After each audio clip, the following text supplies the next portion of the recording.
And welcome back to episode 15 of the Unpaid and Underrated Podcast, a podcast by crew for crew. I'm one of your hosts, Big Keith, joined as always by my co-host here, Big Joey. Hello, this light is fucking bright. Give me a second here. And this week we're also joined by a special crew guest, Big Sam Funder Burke, maybe? Funderburg? Nailed it. It's Funder, not Funder? It is Funder. Oh man, Nice. That makes sense with with Thunder God being your IG Thunder. Oh, I've been calling him Thunder God. That's good stuff. So yeah, let's just dive right in. As always, what are you drinking over there, Big Sam? I've been saving this one for a while. We got our Trogs Brewing, the Mad Elf Grand Cru.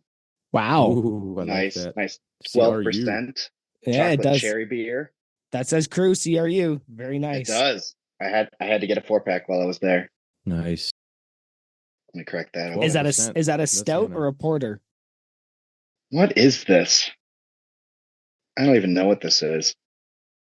Well, if Tart it's a Belgian cherries. They don't say. all right, if it's a stout, it's gonna explode in your lap. Mm-hmm. We'll find out. We'll do it live. Nope, no we're good. Explosion. No spurting explosion on this show. I'm rocking out. I've got the second of the two that I had of the Olipop brand. It's like the ones that cost like $3 a pop. This is a Dr. Goodwin.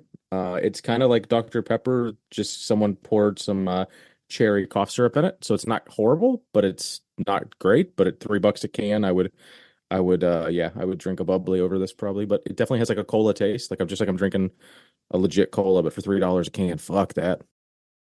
I've got some PC sparkling water and some Keith's, and I want to make a point of order. A point of fucking order. What you got? Big Murph today posted Dr. Pepper coconut flavor. And I just want to say, straight to jail. No. I hate coconut and I love Dr. Pepper. I hate coconut everything. I will adamantly discard coconut everything. Yeah. I'll try it once just because I have to, but I promise that's not okay. That's just not okay, man.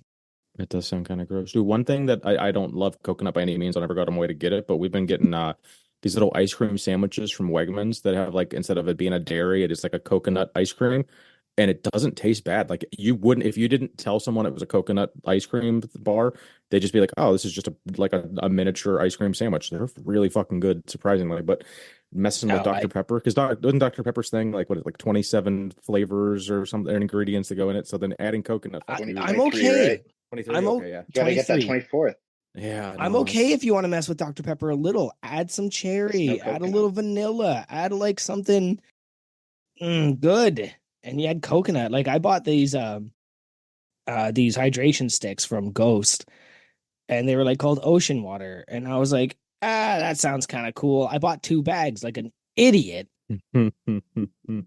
And sure enough, slightly pina colada, but not enough that I'm mad about it. It's actually kind of good because I think it's like if you added blue raspberry to pina colada, but coconut Dr. Pepper, like, Murph, you got to save me one of those and bring me one in July because as you just talk shit about it and say you'll never do it. It's like, well, this no, I said I'll try it once. I'll try it once. Yep. As I am screaming at Big Keith, who has an announcement to make about the Live Tired Live Easy that he already broke on Instagram. Guy comes on our show notes. I would have. No, okay, so I was going to hold out, but then Jake had posted it in Discord already. So at that point, I was like, well, I don't want to, and it actually, I think it's a joint Sam and Keith announcement, if I believe. We're both here. Yeah, so we were both signed up for powerlifting, and I don't know if did you just okay? So I'll say I saw Jake post basically there was one open, the novice big men or whatever it was available this morning, and I was like, ooh, Maybe do that instead because everyone's giving me shit about how serious I am at powerlifting meets, and I acknowledge that I am an asshole at a powerlifting meet. I'm not gonna be your friend at a powerlifting meet. I'm only focused on my lift and my total and going 9 for 9 and not hurting myself and having a fuck because that is what makes me happy. But I don't want to spend fucking $2,500 to go do that again necessarily. I already did that once, and then I can see that. the double platform is kind of like a small turn off just because like I don't know, like I'm sure I'll do the powerlifting meet next year and I'll love it and have a great time. But for this year, everything's been very stagnant in my life. I want a little bit of change. This will allow me to buy some more shit for my gym. So yeah, I got signed up for the Lift Hard, Live Easy Strongman show. So yeah, me and Chris Mark are going to come out and do that together. We train together and compete in the same division. So it's going to be awesome. I'm super excited. Definitely have a new outlook on how this summer is going to go in the next 3 or 4 months. So, and Sam, something similar happened to you, buddy? Yeah, kind of. So actually, I'm coming back to Strongman. Way back before it was announced, I was on the original list of Strongman I competitors. thought so. I thought so. But then it filled up, and they said, "All right, how about you just do powerlifting?" And I guess before he even announced it on the Discord, Jake reached out to me and said, "Hey, you want to do Strongman instead?" But apparently, I had to drop the powerlifting to do it. So here we are. Nice. Yeah, I was, and I, for a second there, I thought about going like, before I reached out to Dave to officially say I was pulling out. That's what she said. Well, I guess not. Yeah, that's what I said, maybe. Nonetheless, before I reached out to Dave at XBC to say that I wasn't going to back out, I debated on very briefly doing a binge only, but like the idea of then I would still like, I don't know, I wouldn't get what I wanted if I did that as far as like, I want to have a silly goose time. I want to be able to watch all you assholes lift all morning and then, go out there for 2 hours, have some fun and, drink some beer afterwards. And I'm super looking forward to it. So it's going to be awesome. And I got to figure out I cannot log press in the basement, which sucks. I can axle, but I can't log. So I'm going to get a log and I'm going to do it in the driveway or the garage and buy a sandbag to kind of just replicate the stone. And Fill it with pea gravel. yeah, I'm not sure what I'm going to, that'll be the big debate is what does the no wine cellar fill their sandbags with? But yeah, I'm stoked. Metal shavings. Metal Yeah. shavings, yeah. That's pretty funny. Handmade metal shaving. Ooh. I've been doing this thing where I keep just dropping that I'm doing the announcing for the Yeah, I strongman saw at the that. Live Hard, Live Easy, and I've been doing that now for like 2 months. When everybody's like, "Oh, is Gino not doing it?" I was like, "No, I'm doing it." But like, You're gonna get naturally, I'm not. Like, I have Yeah. not been called up or asked or anything. But Dodds seems to be pushing for it, and then I was like, "Well, hold on. Like, now I got to stay sober. I'm not Yeah. too into that." But that's been a Wait, pretty hang on. You got to stay sober to announce? Yeah, well, maybe That's if not You're Scan. gonna you would get everyone's names wrong regardless. I've got if you were drunk no. or sober. I would get nobody's names wrong, but I would get everything about them wrong. That's why Scance is going to be there because Scance is either going to be as drunk, if not drunker than me, to make it better. But yeah, that was a funny thing today. I was like, no, I'm doing it, and Dobbs was like, yeah, it's a good idea, and I was like, oh no, I'm actually not. I'm just planting that seed until somebody gives in and says I can do it. Well, it's gonna happen right after the tug of war, right? Yeah, right after the unpaid and underrated Massonomics tug of war. Yeah, yep. Things that may or may not happen in July.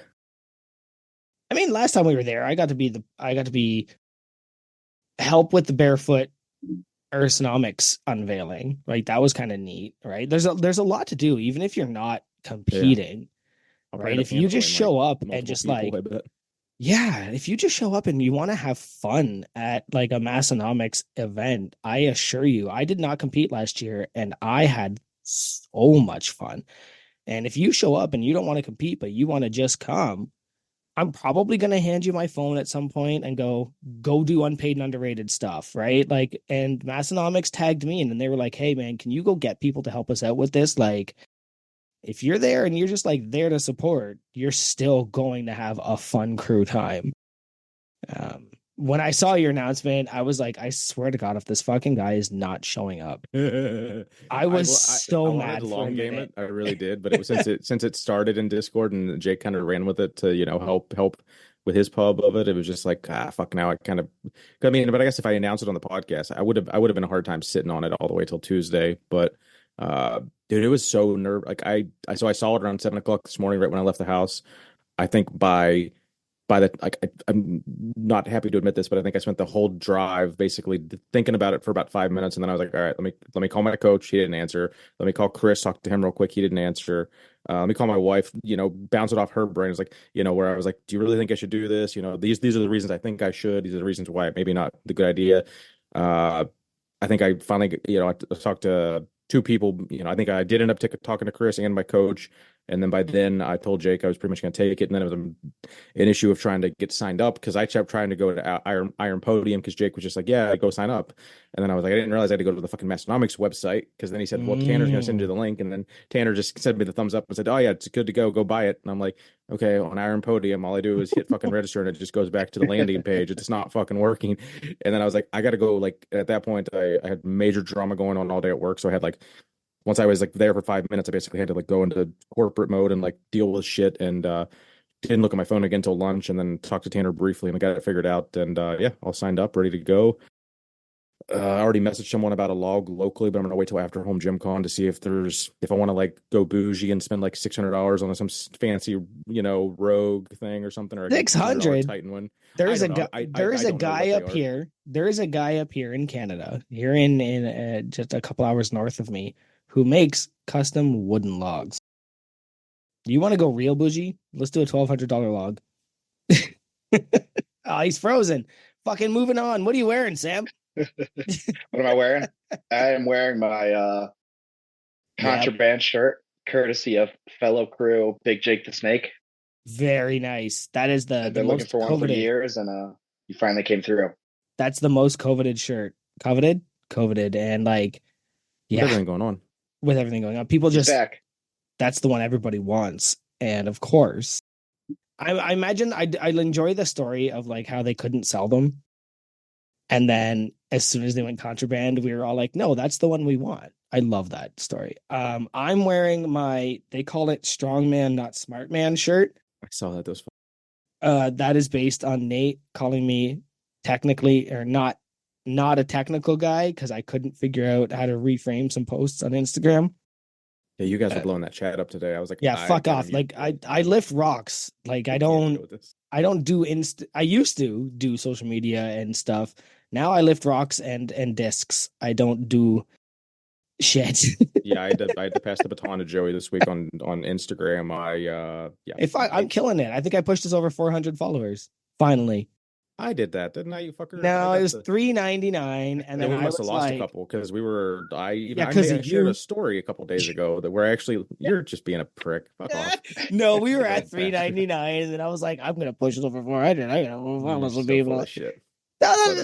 Part of that's true. Yes, we have 400 followers. Is the only thing true. But anyway, this shirt is a direct FU to Nate. Everybody likes to FU Nate. Like you're calling me not a technical guy. No, I'm not. I lift shit and put stuff back down again. I'm rocking out the Barbell Rescue shirt tonight in honor of Big Kim. Came out with a new product. I don't think it's live on the website yet. It is. But it's on Instagram at least. I know. Yeah, I know. I've been talking to Kim about this for like over a year. So it's a barbell lubricant oil. So an odorless 3-in-1, if you will. So if you're like me and you work out in the basement and you don't want your whole fucking house to smell like dog shit after you use 3-in-1 oil on your vintage plates or on your barbells, yeah, get a odorless oil. And there's really nothing on the market currently. There was a company that made it and they went out of business like 4 or 5 years ago. So he got this. He's been working on this for a while, and it is should be on his website in the next couple of weeks, I'd imagine. Maybe even by the time you hear this. I know he was having it ready for home gym con. So does our code work on the new product? It should. I'm gonna say that it does, and if it doesn't, then I'll retract that. But it would, because Carp used it on like hoodies and shit, because he has some merch. He has t-shirts and hoodies, so it should work on everything. I can't imagine it's not going to work on one of his SKUs. So yeah, code unpaid. I think it's just called Barbell Rescue Lubricant Oil. I'm not 100%. Go find it yourself, but it's definitely will be on the website in the next couple weeks. Real technical name. Yep. Speaking of our code, did you guys happen to see what went up in Mastonomics gym today? Did. That was pretty sexy. Looks nice. It does. So that there's finally an unpaid and underrated banner in the Mastonomics gym. And I had told Tanner, hey, what's it going to take to do this? And he was like, I'll just do it. What do I do? And I was like, well, just message the guy and tell him you want one of ours because 4 of us or something have it already. And I think there's another one coming. I think there's another surprise person that's going to have that banner up in their gym pretty soon. And I don't want to put that out there, but that was definitely part of what me and Tanner were talking about. Nice. Yeah, I was pretty happy to see that. I knew that was in the works, but when I actually saw it in the gym, I was like, yeah. Because when they did the gym tour, the updated gym tour a couple weeks ago, like I 100% was like eyeballing, like, all right, I know for a fact there's a no wine cellar sticker in there, and I know for a fact there's an unpaid and underrated sticker in there, and I'm just like, wait, there it is. Yep, yep. And I'm like, honey, look, there they are. So now they're just gonna literally, like, as long as that gym exists, even if this podcast, like in 10 years from now, if that gym's still a thing and this podcast only lasts 5 years or whatever, like that's gonna be cool that We're banner's there. gonna be there. We're there. I got a message today from somebody offering to do a DILF dungeon banner for me. So DILF dungeon banners might be coming. And I was like, well, this person tends to like not respond for weeks at a time. So it might be a little bit until it happens. But I think the DILF dungeon banners and logo are on their way because I am a fucking nightmare and I don't do anything seriously anymore. Good stuff. What you got in there? What else you got in there? Anybody order a Drink Spotter XL yet? Has that been on anybody's radar? Got one on my way. Nice. I had just put I got 5 or 6 Drink Spotters. I just couldn't do it yet. I gotta wait. I don't know. Like I literally just dropped over $100 on, maybe it was right at $100 on 4 Drink Spotter lights, and I'm just like, yeah, I'm good. Next time I have a lift party, and I'm gonna have to eyeball the room and see if anyone actually has like a bigger water bottle that's just sitting on the floor, and if that's the case, then maybe I'll pick one up. But for now, at least what fits my needs, I don't drink out of anything that I need the bigger container for, and I'm selfish. And I'm gonna fuck around and come to your gym and just bring the biggest water bottle I can find and be like, Keith, where do I put this? Good stuff. But yeah, I wish the boys all the best luck with that. Hopefully, it's a big hot item for them. Hopefully, I hope they bring a couple to home gym con because I actually want to like see the size by size comparison in person and feel it out. So that'd be cool. I was saying that we didn't have like an internal bet on our contest this week. Mm-hmm. And I was going to say, I think like the loser buys a Drink Spotter for the winner. I thought that might have been really funny, but I don't want to like put other people's money in their mouths. Yeah, I mean, like that's not fun. We'll figure it out in the back channels. I'm not really sure what we're going to do with that, but either way, it'll be fun. I mean, all of them are so different. Well, yours and ours are polar opposites, so it's going to be a matter of like, do people want to just do it super easy and just throw their name in the hat, or do they want to have a fun time and get really creative and kind of they have multiple avenues? So, but that's the thing is yours isn't easy. Sam, do you know what we're talking about? Yeah. Yep. Yeah. So draft. Yeah, yours is so easy that I think people are going to get lazy. Good. And I think they're going to just go in their power rack and lift their power bar. But I think mine can require a lot of fun. So even if I only get 3 people, I think I'm going to get 3 really creative, silly posts. Whereas you're going to get a couple people lifting in a power rack. Yeah, it's going to be basic, but I don't know. Right? You might get more, but I think I'm going to get. So we should have. Yeah, Hogan's is actually really interesting. I think that'll be hard to mess with. We can just say Hogan probably wins and just make it easy on us. Also, like we should have been like, let's find one like who gets the most. If one of our draft wins, then we do this. Like we should have had a kind of like silly bet, but we are not known to think ahead. It's been a rough week for me. My parents were in town last week. Home gym cons this week. Work has gotten crazy.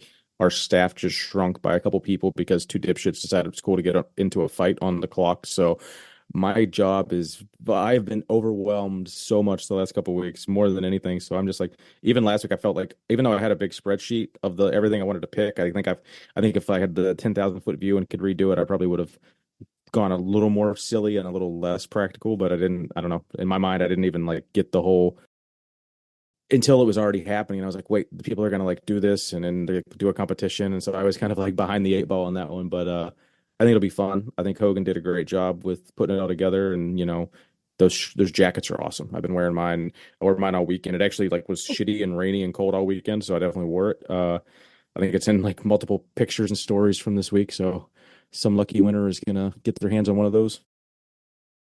Okay. Do we want to rate last week's episode with Gingercules? Yeah, let's do it. Did you get a chance to listen to it, Sam? I did. Definitely a solid 5 out of 5. Massonomics, iPod gym touches. Nice. It's good fair rating. We'll take that. I did listen to it. I'm drawing a blank on like 90% of it for some reason. Like I know I liked it.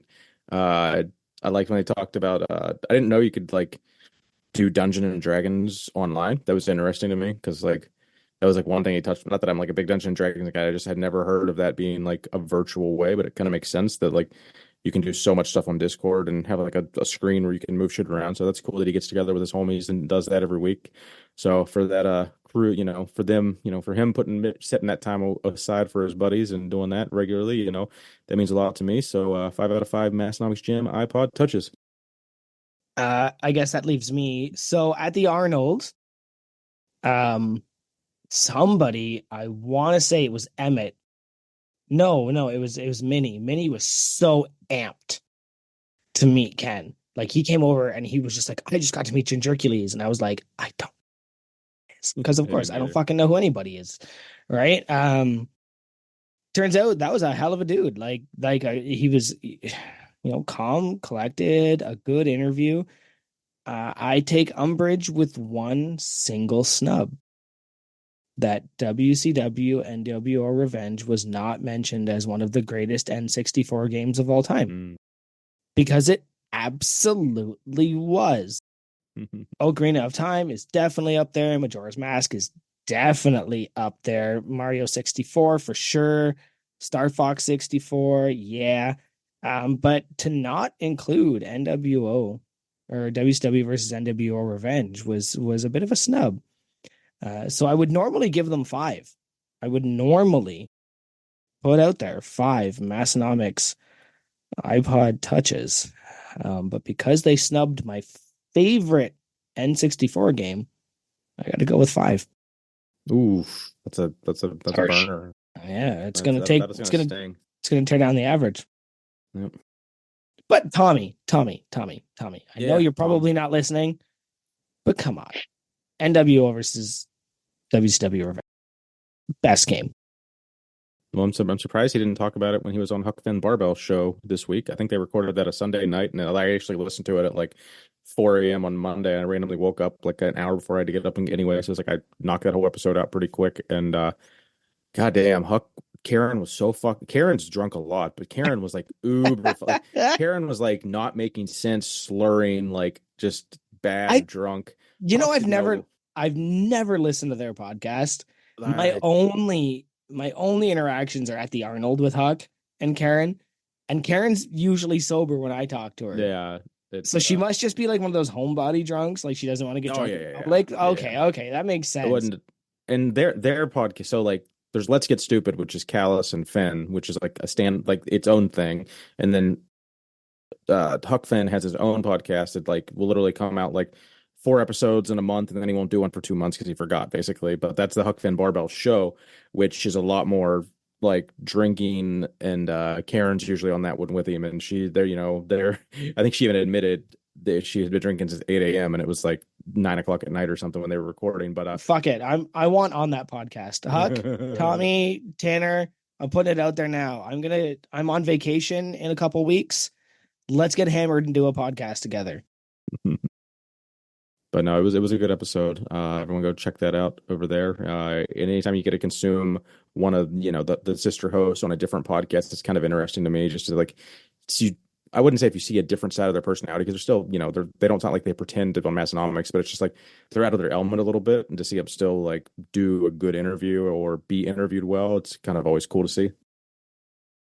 And I watched the finale of Shogun today. Man, I'm just be spoiler free. Nope, you haven't seen it yet.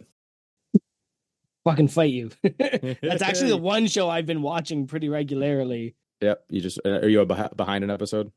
Like the finale aired last night, so I watched the finale. Okay, yeah. So I'm on last week's episode because I just haven't had time to get through it. It was good. We can talk about that in the future, maybe when it's not spoilery, but oh man, I didn't do you know the source materials? You like know what's going to happen already, or is it all fresh Nope. to you? Okay, so Nope. it's definitely watchable. Like I had it at a 9 going in, and I might have dropped it to like an 8 to 8.5 after the finale, but still one of the best TV shows on the of the year for sure. So go watch it. Damn it. And that is about all we have for general topics. So I think Big Sam, do you have an ad read for us, my friend? Oh, nope. I Does do. Joey have something? No. I was gonna say Oh, okay. I was actually just messaging Huck. We're watching. Like I'm going all in. And he's gonna see that message and goes, "What the fuck is this?" And Karen's gonna go, "Oh no, let's do that. That sounds fun." Okay. All right, Big Sam, hit us with a Massonomics sponsor ad read, please. All right. This episode is brought to you by Massonomics. If you're into Jefferson deadlifts, drink safety, and unusually specific geography, look no further. This lifting podcast and empirical dynamic duo bring you your go-to internet niche for endless hours to talk about nothing and premium blanks. Act now. The Massonomics Army is looking for 3 submasters lifters ready to get strong, stay strong, and use their strength. Go to massonomics.com/join to secure your spot today. Nice. Well done. Well done. The biggest sticking point I have with that is when you mentioned the blank, was it the same blank? I mean, you did say it was a superior blank or whatever you said. I don't know. I just don't know if those are the same blanks that I have in my closet. Okay. Funny joke came from this week. Last thing before we get our guest on. Yep. Was it Big Caden or Colton posted a video of them lifting somewhere? Big Colty did a strongman show. Okay.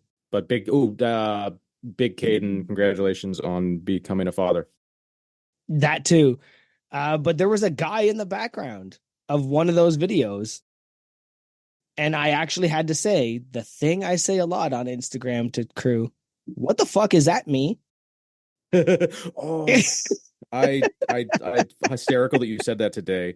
I haven't seen the guy in like 4 years, but I used to work with a guy that was like basically 2 inches taller than you, but bald and a big ginger beard. And I swear to God, when I saw him on Facebook today, I was like, "What the fuck? Joey's not on Facebook. Like Joey doesn't have Facebook." And then I was like, "Because this guy is like, I think he's one of the guys that'll like deactivate his account and then reactivate it, so I only see shit from him for like once a year." And I was like, "Fuck, that looks like Joey." To the point that I like went back and looked at like a year, like multiple years of his pictures. I was like, "That looks like fucking Joey." It was Yeah. creepy. Yeah, bald head, long red beard, and because I think it was Dodds was the first person to post one of those, and I just think it's funny how often I get to say to crew, "What the fuck is that me?" and then I whoever it was like, "It's the same template," and then I was like, "Oh, you mean it's the same blank?" And that was pretty funny. I get to call myself a blank, bald and red-headed beard. Funny. The fuck is that me? That's probably going to be one of my favorite jokes going forward.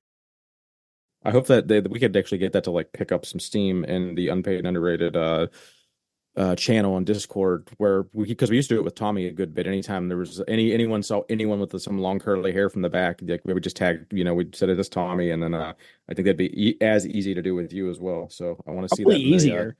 I want to see that in the Discord crew. The gauntlet is laid down. All right, let's get all these people out of here and get our guest on the horn. Let's do it. Eager to hear from Big Sam. All right, Big Sam, is that you? I'm here. Hey, welcome to Unpaid and Underrated, the podcast featuring you right now. So to be here. I would think so, especially because Keith has his barbell rescue shirt on. That's his fancy shirt tonight. I do like it. It's a good blank. It's a good So you're going out shirt. Yeah, I don't want to go out. I have fuck the fuck going out. I got to prepare. Well, Big Sam, easy enough. What brought you Massonomics? When did you find them? Where's your backlog status? I want to hear everything that you and Massonomics that's happened in the last 5 years. Oh, Massonomics and I go way back. Back before there was a crew. Massonomics Army.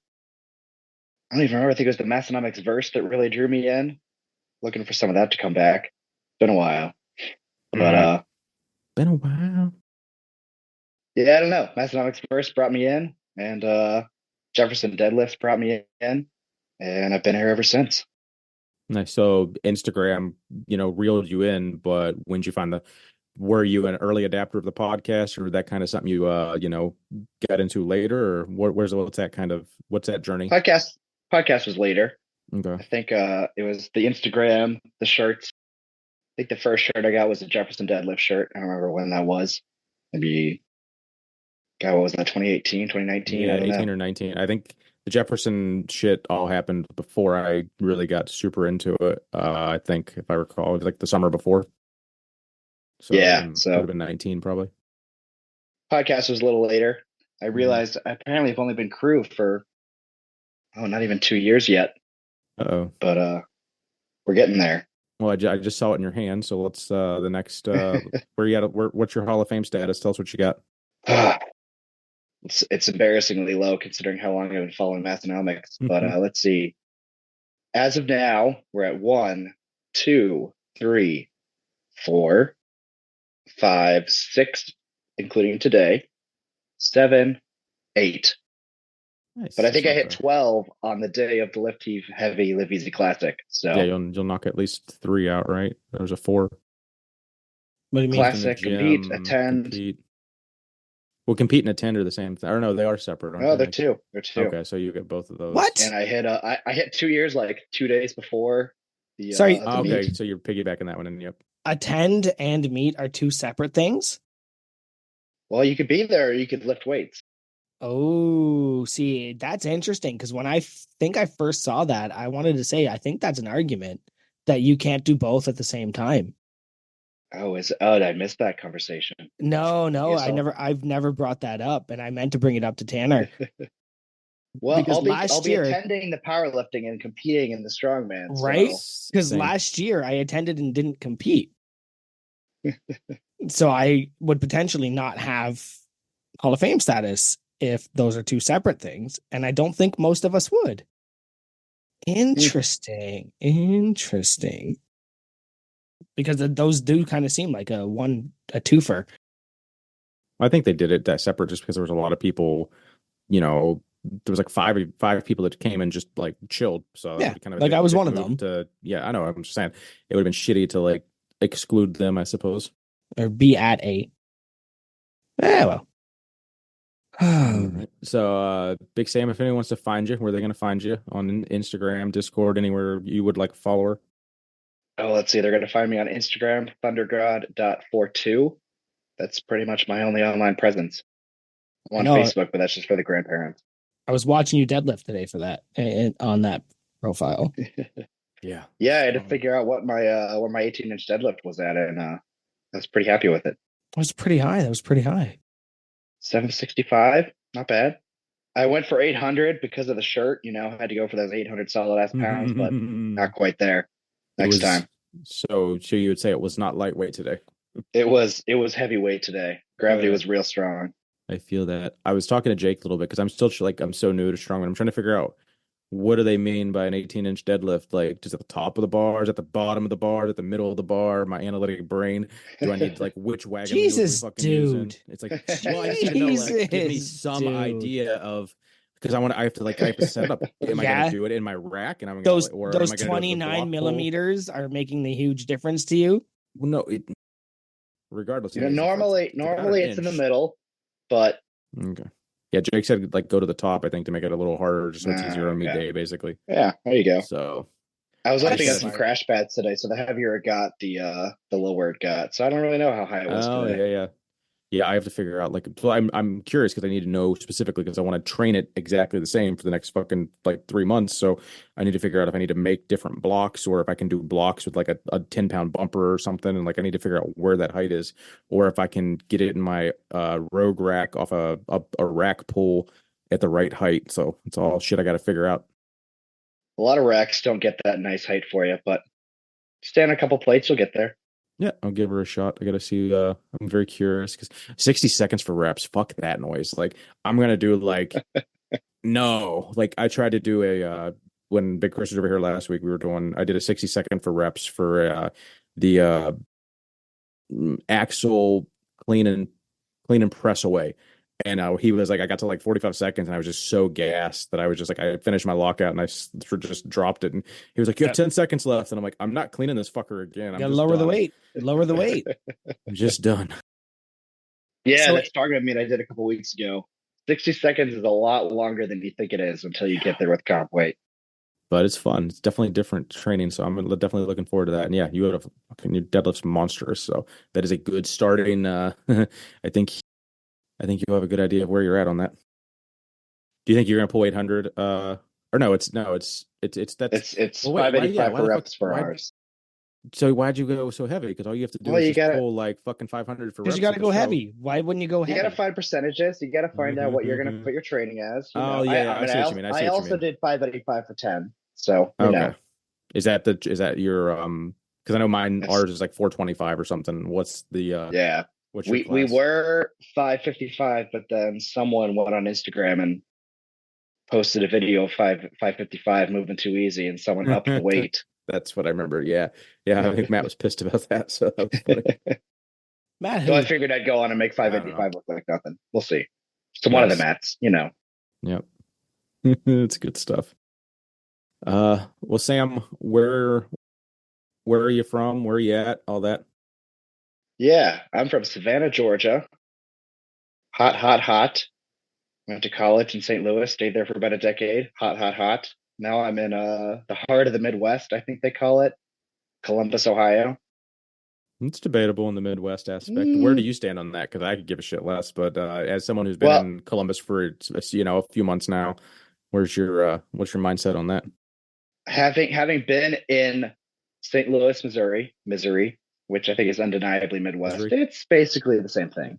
Gotcha. A little bit of misery, a little bit of easy cost of living, classic Midwest, comfort food. So are the seasons about the same in Missouri versus Ohio? You get about an extra 5 days of spring and fall. So Otherwise, exactly the more or same. less. Yep. Yeah, that's what's crazy. I don't think people realize how similar weather is in a lot of places. Like I'm from West Virginia and I've lived in New York for the last 15 years, and everyone's like, "Oh, this must be really different in weather." And I'm like, I live like six No. hours away, and I grew up on a mountain range. Like, no, there's not more. There maybe is like 5% warmer days down there sometimes, but Right. it's about the same. So, but yeah, so you basically did you graduate high school in Georgia and then St. Yeah, you Yeah. said so. Okay, so you spent Went to your college all you in St. Louis, went to DC for 2 years, and then went right back to St. Louis for grad school. wait, so you didn't have a winter until you went to college then? How was that? No. How so like you had to go buy a bunch of winter clothes as a college freshman that didn't fucking know that was happening, or were you slightly prepared? Yeah, so I went from 75 degrees on Christmas to, 5 degrees on Christmas. But I was a rower in high school. So we'd go out on the rail water, row, and I did the same thing in college. And I will forever remember going out on a river in December when it's Yeah. 18 degrees and you're not allowed to Okay. wear anything but spandex and just water. Cool. And I've How never felt cold since. So, I just got it over with. are you inevitably like soaking wet? Like just are you actually how much splashing is getting on like the crew when they're rowing? If you're doing it right, none. Okay. But if you're on a novice boat because you're a freshman, I a was lot. gonna say you're in the JV team, you guys are all fucking moist a bit. Oh yeah. And it's 18 degrees, too bad. You got to keep going. That sounds horrible. Now, did you end up doing It's that all not four great. years, or was that something that didn't stick Did that with? for about a year, and then I remembered I came to college to learn, not to wake up at 4 a.m. and fall asleep in all my classes. Yeah, because I'm assuming that wasn't like was that a sport you could actually scholarship in and like get letters and shit, or was it just like all like club stuff? It was a real sport. It was a Okay. real sport, but no, that didn't last. Yeah, I don't blame you. See, in high school we practiced after school. In college we practiced before school. Oh yeah, yeah, that whole 4 And a.m. thing when you got to go class. leaving my dorm that first year when my dorm mate came back from a party at the same time as I was leaving, not a good feeling. So what's harder? Okay. Rowing in college or doing a chicken bake challenge? Oh, chicken make challenge was easy. I don't know what you're talking about harder. That was the easiest thing I've done in my life. Did you eat anything else or did you seriously only eat chicken No, bakes? I drank water. I had coffee. That's technically a few calories. Well, we're not allowed to But talk to you until you've had your coffee. I understand that. Like Nice. that's included in there. no, I had 31 chicken bakes over 7 days and not anything else. Jesus, dude. I had one chicken bake and couldn't finish it because it was just like this is the most food. I don't know. It sounds pretty weak to me. It No, was it. I know. I I, think you covered it on their little brief thing on the podcast. But how many of those were hot versus cold, or did you warm all of them up? And Oh, any of them, did you eat any of them cold no, as the cold none chicken cold. connoisseur? I'm curious. No, no cold ones. None cold. No, I work literally like right across the street from a Costco. So You just got them swing fresh by every over day. That's lunch, right. swing by again after work. I brought one home. I brought one and a half home because I couldn't finish my one, and we finished it here at home too. It's yeah, as somebody who's at Costco a lot, I constantly wish they had them at my kiosk or at my warehouse locally, but at the same time, just don't think I could eat them that much. The food is just so food courty food. But yeah, luckily I had hot sauce in my bag. Do you guys, does your food court up there have or Sam, since you live right next to it or work right next to it, have you ever had was it turkey and Swiss sandwich they have? My wife asked me to get her one the other day when we were there and they were sold out. And it was like for $9, it better be fucking great, but I didn't have a chance You, to get it for her. you say that, yeah. I see it every time I go, and I'm like, $9. I can't justify that. You got a We chicken bake for $3.99. You got a hot dog for $1.50. No, Yeah, no, I'll not try it happening. once at least because up if it's here we fucking great. had a turkey provolone, Mm-hmm. which was I think kind of the same thing. Although Yeah, I sounds wouldn't eat good. it very often because it would just fill my beard with grease and I would get acne all over my face the next day. Ugh. So I Oh, didn't because really it's eat awkward those to very eat. I got often. you. Yeah. They It's like I also think it's had on like some ciabatta bread or something, I think. So it's like really square. yeah, it was just fucking everywhere. We have poutine up here. Oh, Ooh, at at Costco, the food nice. court. Yeah, and I would tell you right now, Costco poutine is my favorite poutine. Hmm. All You've right. got these poutine specialty places where they're like, well, we're going to take fries, we're going to take gravy and cheese, and then we're going to put a billion fucking garbage ingredients on it so that it makes you think it's gourmet. And Costco's like, no, we're going to get genuinely good cheese curds and gravy and dump them on our shitty fries, and you're going to love it. And yeah, I do. So by No, like 11 a.m., I've had 1,600 calories because that's how many is in this poutine. But I don't Man, care. It's so good. And then I I've had never. onions and hot sauce and salt just to make sure I feel like shit for hours afterwards. But definitely, like, yeah, you guys have your chicken bake and everybody can talk about that. But let's talk about the Canadian Costco poutine for a little bit. So you sounds like guys a have. Canadian Costco food Yeah. road trip in my future. Let's go. So Let's go then. I'll meet you there's up here. there's two things you'd mentioned that the Canadian Costco's have that we don't have because we don't have fries either at ours. So I'm assuming they have fries solely to. So poutine, I vaguely get what it is, but is it basically just it's a So it's condom? it's It's a fries. topper.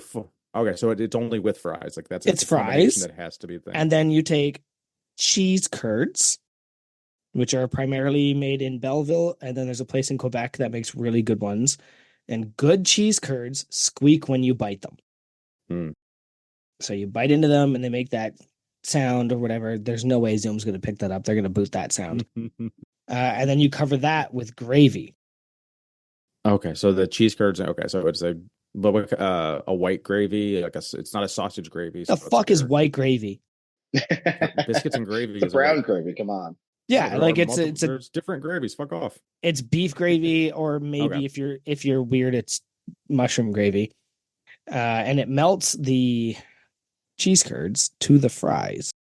See, Okay. my mouth is watering thinking I love about cheese this fries, but I don't know. Mine too. disgustingly Adding brown gravy to it. 1,600 calories shit. I'm only 4 hours away from Canada. I think I got to get on this. And then what I will do is I will ask very nicely for the onion. Because if you order a hot dog in Canada, you can ask for a side of onions. And if your warehouse has them, you can have onions for your hot dog. But I would like to put those on my poutine, please. Also, some Canadians put ketchup on their poutine, and I think that's fucking wild. Like, I've literally looked a person in their face and called them a monster for doing that because, like, how wet do you want your food? Like, it already has gravy. Why are you adding more sauce to it? I will judge you if you put ketchup on your poutine, by the way. Scans, I'm looking at you. I saw I'm going to explain this really bad because I can't remember the context of it, but the gist was someone was busting someone's balls in a Instagram comment. I don't remember what the topic was. Basically, the comment was to describe someone as being a soft. So they said something, something, something. This person probably thinks bread is too spicy, and I was just like, that just made me laugh so hard. And I was like, I got to save that for the podcast because yeah, I'm that mild taste bud guy. I wouldn't say I don't know. I mean, there are hot breads. There's like jalapeno bread and shit, but just the comment was hysterical. Well, there you go. All right, guys. So I come down all the way to the States for the chicken bake. I challenge any of you to come to Canada for the poutine. And I will tell you, I have only once in 10 years finished one of those poutines. Challenge accepted.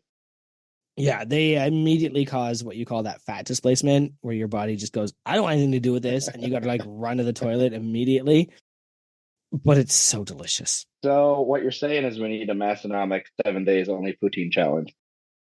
It's like Canadian guests only. there's like 4 of us that can do it. It's like me, Mabel, That's all we need. and That's all we need. Stance. No, I can't. No, God, no. I would lose 3 pounds. Well, we can have Big Sam do all the research for that. That kind of sounds like it's in his wheelhouse, this PhD degree. Do you want to catch everyone up on what you went to school for, what you do for a living, anything you're proud of in the educational field? Yeah, actually, you say PhD. I'm actually just a master's. Oh, okay. Technically went in for a PhD, but between pandemic and having a kid, I left with a master's. Gotcha. Jump ship to industry because they pay about 3 times as much. Makes sense. And yeah, I let's see, what do I do? I help make medicine for little kids with muscular dystrophy, which is oddly relevant to my lifting passion. But That's awesome, man. That's what I do. That is legit. Is your job related to some of these fancy places I've seen you go to, Iceland and Hawaii and all that? Are you doing anything research related for that, or is that all recreational? That's all recreational. There was a scientific conference happening while I was in Hawaii, but I was immunology, which is not my field. But I think maybe I'll be going over to England at some point for work, but that's about as far as I'll go. Nice. You should take one of the Davids with you. He's probably dying to get there. You don't want to take him. He's boring. Good stuff. So being in Columbus, did you get a chance to make it to the Arnold? I think you had just moved, and I know you posted about it in Discord, but I never saw any follow up. I didn't sure if you actually made an appearance or not. No, we all in my family got sick that weekend. Oh, what'd you do that for? I know, right? Like I finally live in Columbus. It's right down the street. No, finally in Columbus, right down the street, and I didn't make it. I'll have to do next year. Yeah, I'll have to cross that off my Hall of Fame achievement list next year. No, that's why you didn't. Yeah, so you can blame the wife and kids on why you didn't. Why you're still one too many away for that Hall of Fame. Right. It's not my fault. Yeah. A toddler with the plague. The plague, yeah, that's what they do, I guess. That's for sure. Let's see. I got a lot of stuff here. So, scuba diving. You are a big fan of scuba diving, it seems. When did you get into that? Are you still active in it? Is it something that you recommend to others? All right. Yes, this is a great topic. Given this is a lifting adjacent podcast, and going to go in a direction I think you didn't see coming. Scuba diving is indirectly the reason why I got into powerlifting in the first place. So we're going to go back in time to 2013. Went spring break, went down to the Florida Keys, did a scuba diving trip, got on a plane, flew home. I was working out, training for a mud run that my brother had talked me into doing, and spontaneously collapsed my left lung. Yep. I was on the rower. I was like, okay, this is weird. Did I pull a muscle? I got this pain right here in my upper left chest. But then I realized, no, it's on both sides of my chest. That's weird. And wrote it off. Took some Advil because my housemates and I were going to an all-you-can-eat sushi place that night, so I couldn't miss that. And 2 days later, I woke up in the morning and I hear this weird bubbling sound coming from my left chest. Go to student health and they say, you can't possibly know that you have a collapsed lung. That's impossible. But they do a chest x-ray and they say, all right, nope, you're right. You got a collapsed lung. Go home. It's fine. It'll probably heal itself. If it doesn't, go to the ER. What? 6 hours later, I'm like gasping for breath, and I have to go to the ER. So So I that spent 5 days. Yep, go ahead. that was not in our list. You went somewhere and they were like, "That'll fix itself. A fucking collapsed lung So will fix it itself." was only 10% collapsed, which 50% of the time, if it's 10% collapsed and the 6 hours after, it's going to heal itself. Well, it happened 2 days prior, and student health just didn't want to deal with it, I guess. So they Jeez, said, yeah, just go home. You'll be fine. Jesus. Lucky you didn't just like fucking lay down and go to bed and just die. Like that's really Yeah. fucking So scary. I got my friend to drive me over to the ER, and they're like, wait, how are you standing right now? They took me back, did a chest x-ray. It's like 60% collapsed. Basically have no lung left. Fucking liable with student health. Jesus, fuck that. It turned out okay.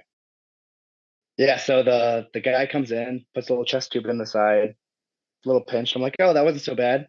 And he says, yeah, me too. This is my first one. Apparently, I got the resident who never put a chest tube in before. Now, But they're different. This is like so. Someone who watches a lot of like medical dramas and shit. When you see someone put the chest tube in, you literally like do like a multiple incision like on their side of their body, and then they literally jam the tube in. Is that legit what happened, or was it yep, like much more? yep. Okay, so Yeah. wow. You So hear the you have a cracking multiple inch as the scar. ribs separate. Oh, I didn't know if there Yeah, were like I've got less a little scar over intrusive here. chest tubes for something like that wasn't. I mean, it sounded like it was life threatening, but damn. So you got a gnarly scar there to remind you of that, huh? It's honestly the scar is only about half an inch across, mostly Okay. healed up, but just the spot because the chest tube was there for 6 days while I was sitting on a hospital bed. Fuck, that had to hurt. Yeah, yeah. It wasn't the pain so much as hearing your ribs separate. That Mm-hmm.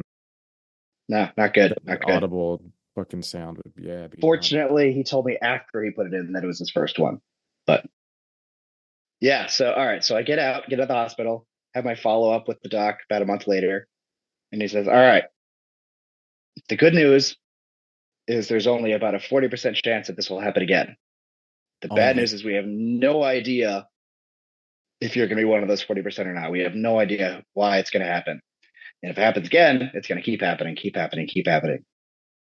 So, I went home. I wasn't lifting yet. I spent a couple months just kind of wallowing. 40% chance that my life is just crippled. And so I said, all right, you know what? To hell with it. I'm going to go to the gym. And if it's going to collapse, it's going to collapse while I'm doing a heavy deadlift. And now I deadlift 600 plus pounds.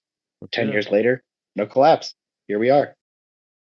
That's awesome. Have you had any follow-ups where they're just like, yeah, your lifting has probably contributed to your ability to fight this off, or No, so the thing about it is if it doesn't collapse, you just never have any more follow-ups. You just go on with your life. So Well, Nice and, like- he's still breathing. It's probably fine. yeah. Well, I mean, more of like, Right, I didn't know if you do like an annual physical, and it's just something that like comes up in your medical history. I know like a lot of doctors will No, harken I something mean- from 10 years ago and a physical. I mentioned it and it's just like, well, have you had any symptoms? No? All No. right, you're good. I once went to give blood a couple years after that, and you have to answer on the questionnaire. Have you ever had any problems with your lungs? And I have to say yes.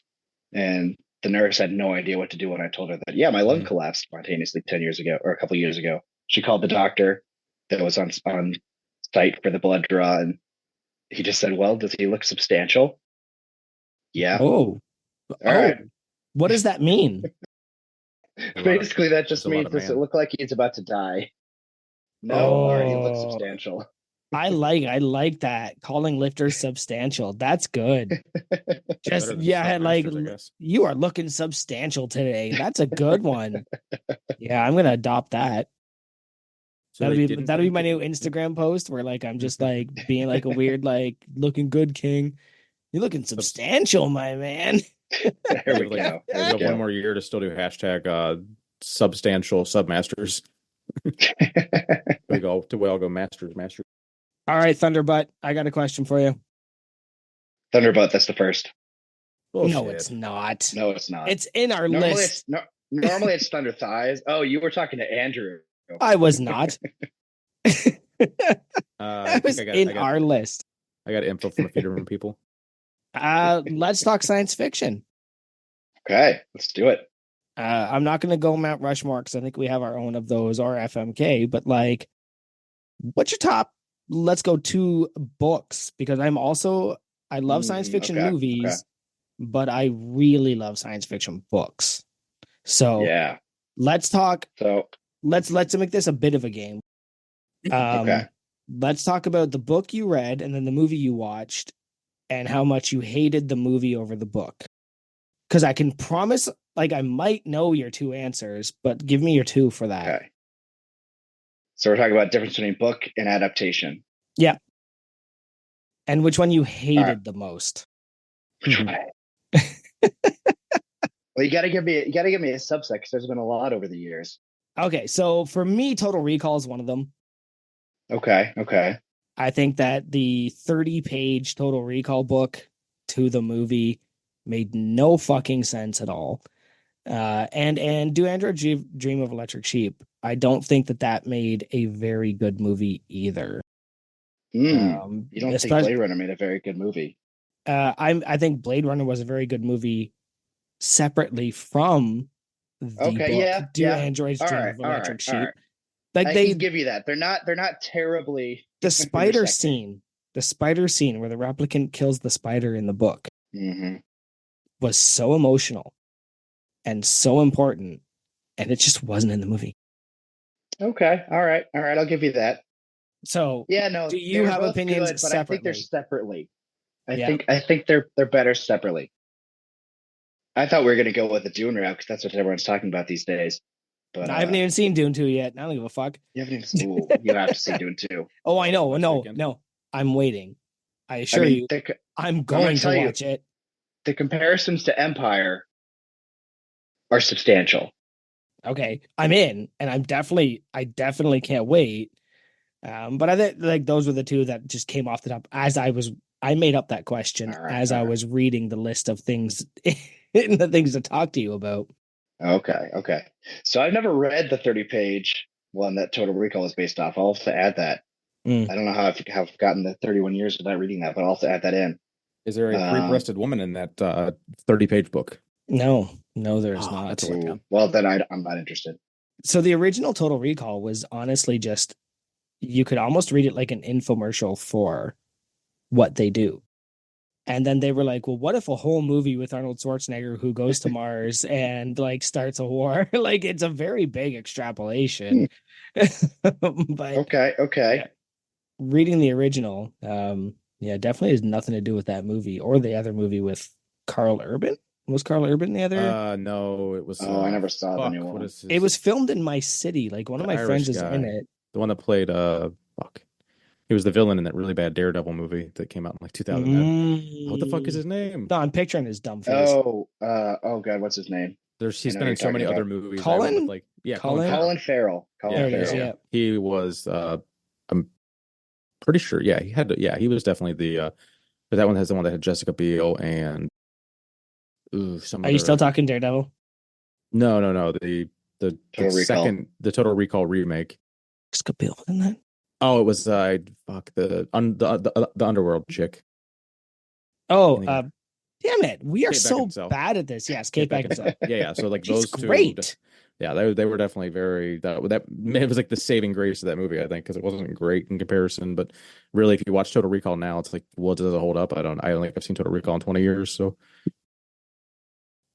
all right. So I'm going to turn this back on you, actually, though. Okay. Have you ever seen? This is a more niche one, but it's a good book to adaptation comparison. Night Flyers. All right, I'm going to Google it.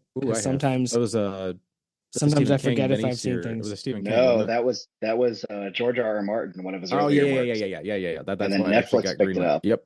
I think I still have like 2 or 3 episodes of that show because it got really fucking weird. It did. I think it came out in a good way. It was probably like 5 years ago or less. No, no, I've never seen that. The one I watched of it. Where would I find this? I think it was on Netflix. I think it was on Netflix. Yeah, it was a sci-fi show, I believe. Like the actual the channel sci-fi. So it might even still be on there. But interesting. Seems like it'd be up your alley. Very gory, from what I remember. Well, I don't love horror. I don't love gore, but I do love horror. So it's very horror. It's very psychological suspense. That's the shit I like. Gory for the sake of gore is pointless. And in fact, even Tron messaged me today, and he's like, "Thank you for reminding me of that terrible movie." And I was like, "I know, man. I'm sorry. That's never my goal." Did you watch what was that new one with Adam Sandler? Spaceman, you were talking about that. I haven't seen it yet. It's Seen on my that watch yet? list. Is that on Netflix too? I Yeah, think it's a Netflix original. yeah, that's Netflix worth is like the one watching. streaming service that I don't have right now. So I donate platelets once a week, and so I have 2 hours once a week to watch something on Netflix, and I haven't gotten to that yet. Yo, Three Body Problem though, back on Sci-Fi book adaptations. That's on Netflix. Three Body Problem. Herb.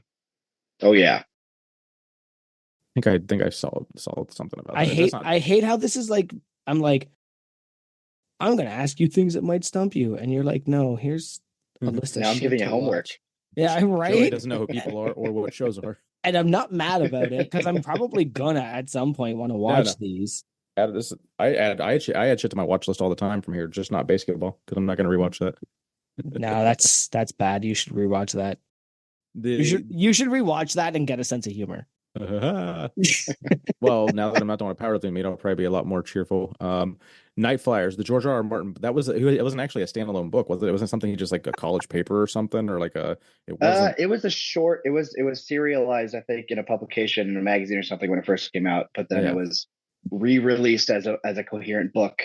Yeah, because if he wasn't like who he was, it definitely would have never got any like traction. I can't imagine. Yeah, but no, fantastic read, fantastic watch. Pretty faithful, but some liberties. But I'll just finish that one. So is George Railroad Martin a real person?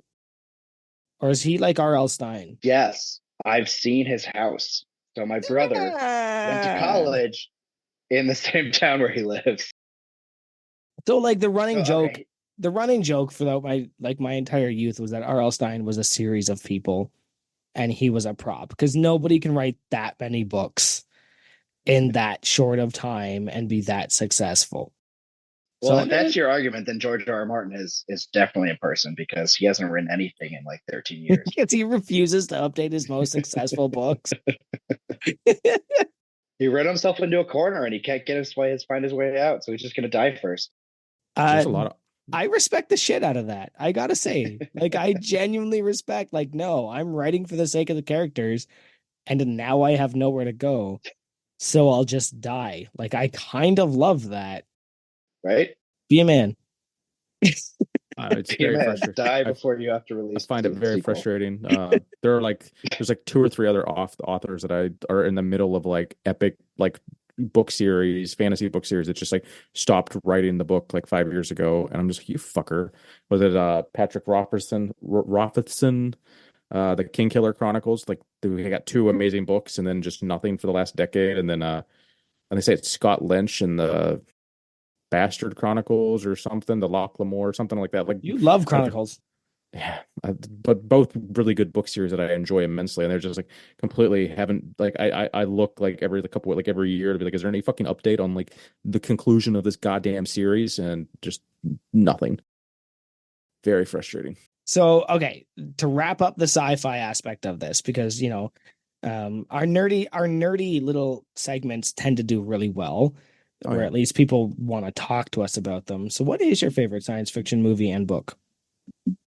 Ooh. All right. Well, the book is more of a series foundation, as I think any self-respecting nerd would say. The adaptation is weird. I haven't watched season 2 yet, but season 1 wasn't terrible. Let's see. Movie. What is my favorite sci-fi movie? Can we go TV show? Of course you can. Well, then clearly The Expanse, hands down. We heard you liked Expanse. Oh, did you? Yeah. Did you like was it Prime that picked it up for the last couple seasons, or Netflix? It was Prime. Yeah, because it got canceled on Sci-Fi and then got picked up by a streamer for at least a couple seasons. It got canceled on Sci-Fi, and then like the fans rented planes to write The Expanse in the sky above Bezos's homes. That's awesome. And then they picked it up. So that's good. Yeah, because I think that's my kind of fan base. It ended up having a longer run on that than it did anything else. I feel it was 3 on Sci-Fi, 3 seasons on a Prime, and then they still killed it before they finished the book series because it was astronomically expensive. But yeah. I enjoyed There it. was like a 30-year time jump in the next book, so I'm still hopeful that in 30 years they're going to pick it up. Yeah, because they could just recast. At that point they can just recast every. Well, Oh no, use the same characters, but they're 30 years older. oh yeah. There you go. There you go. No, I watched both. I've Foundation. I'm up to date on. I watched both seasons of that. Definitely weird. I had to do a big long recap because so much happened in the first season, and like remember it, like when you who is it? Like the main character that's the Salvor. well, yeah. Well, no, I'm sorry. The villain, like the person that's like reincarnate or has like fucking Yeah, all the Emperor. the clones. Yes. Yeah, whatever the fuck his name was. Dawn, Like Dusk, and Day. that's just fucking weird as shit, and trying to like refresh and all that. But good show, definitely would watch it. And then Expanse. I think I liked most of Expanse except like the season it was almost just like a standalone country and western epic kind of thing where they were on the one planet that was like the whole episode was about that particular planet. Yep. But yeah, if anyone's listening, go watch both of those shows for sure. I agree with Sam on that for sure. I haven't seen Foundation season 2. Was it as good as? I don't know if as good as season 1 is the right word. Was it as watchable It's hard to as beat. season It's 1? yeah, it was watchable. It's hard to beat first seasons of anything. I've realized that I'm personally I love world building. So like even if it's bad, it can still be if there's world building, it's still gonna be good because that Yeah. was the Netflix movies that just came out. It literally just dropped this week. Something Moon. Rebel Moon. Rebel Moon. So There's two of them. Rebel Moon 1 and 2. I watched the first one. It was okay. The second one, I fucking garbage. But I think it was because the first one was all world building and character development, and the second one there was none of that, and it was just a fucking 90-minute like shitty action scenes, and I was just like, yeah, but now I want to watch that. I haven't seen the second one yet. It's still watchable. Watch it for the conclusion for sure, but like I just in comparison to one, I don't know. It's a budget Netflix. Like it's not bad, but it's in comparison. Like if you're not gonna be great, at least have some kind of world building and like character development, which the second one like didn't. But that's what the first one's for. That's actually why I dislike reading fantasy is because it's so much world building and character development, and then like the last like 30 pages or something interesting. This sounds like Tolkien. No, that's actually why I hate Tolkien. Is because like 6 pages of how the bread tastes is ridiculous. Go away. Bread's too spicy. Yeah, just too spicy bread. Moving on. We have this game we like. Sometimes. So you used to have a home gym when you were in St. Louis, I'm guessing. And now that you're in Ohio, I don't see a home gym. So that's just what you do? What the fuck? What happened? Why? There's just no room for it. Like you didn't bring it with you, or there's no room to set it up in the house? There's no room to set it up in the house. So you physically still own your equipment. You just are waiting to get into a bigger place or something. My yoke currently lives at the gym that I go to because they didn't have a yoke, and I was like, I have this yoke sitting collecting dust. So do you want it for now? But no home gym at the moment. But one day we'll get back to it. So you guys are just in like a townhouse or something now, or just an apartment or something? Yeah. Something that can't, work with just an apartment that doesn't have room for a rack, a yoke, a platform. So is Columbus going to be home for a while, or is Columbus a short-term gig, or what are you thinking? I think Columbus is going to be for a while. Okay. I'm in love with the company that I work for. They treat me well, so I have no reason to go anywhere else yet.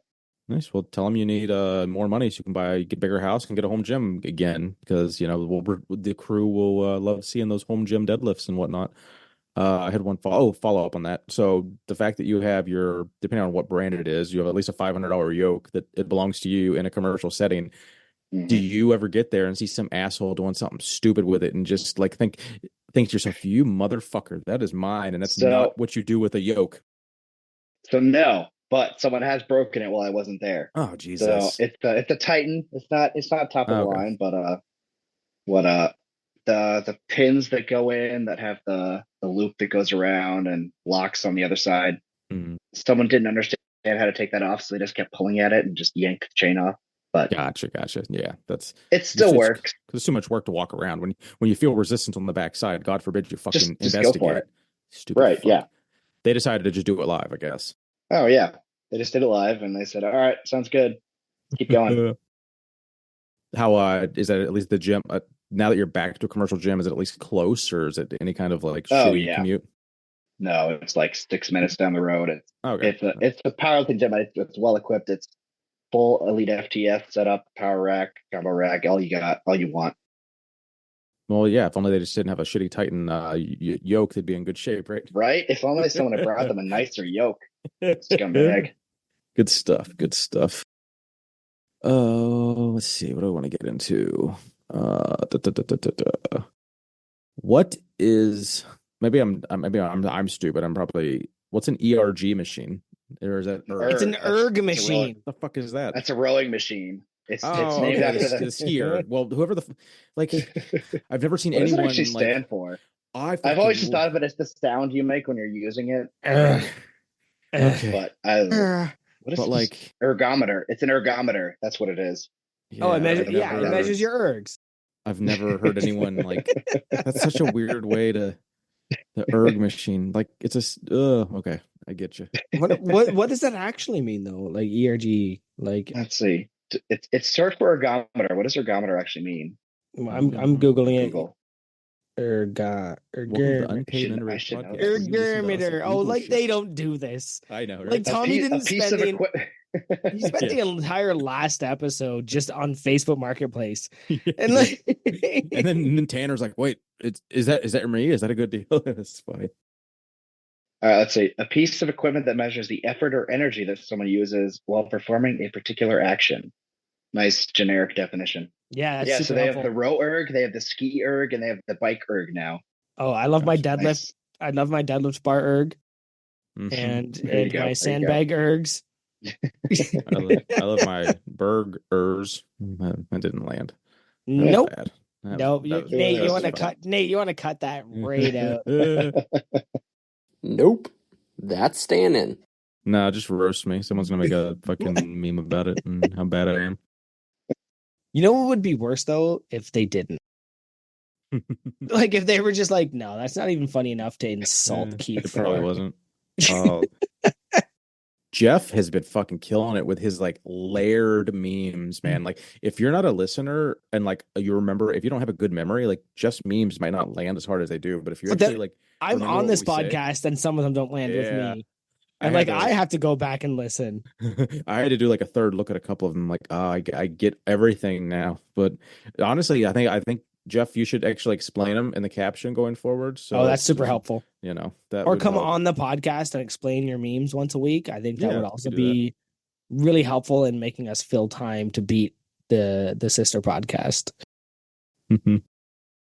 What is the did you do some kind of Ben and Jerry challenge or Ben and Jerry for Monster? What the fuck is that?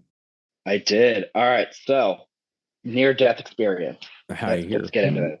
Second near death experience. Yeah, I was gonna say like the collapsed lung is kind of that. This preceded the near death, the collapsed lung near death experience. So, all right, freshman year, college. This came from Andrew, obviously. He was my housemate, roommate, all that fun stuff.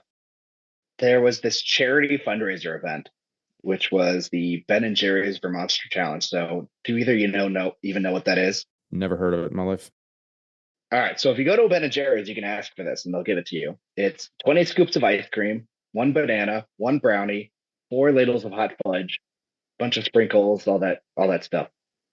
And so, what my university decided to do was have teams of 4 come and see how quickly they could eat a Ben and Jerry's for Monster.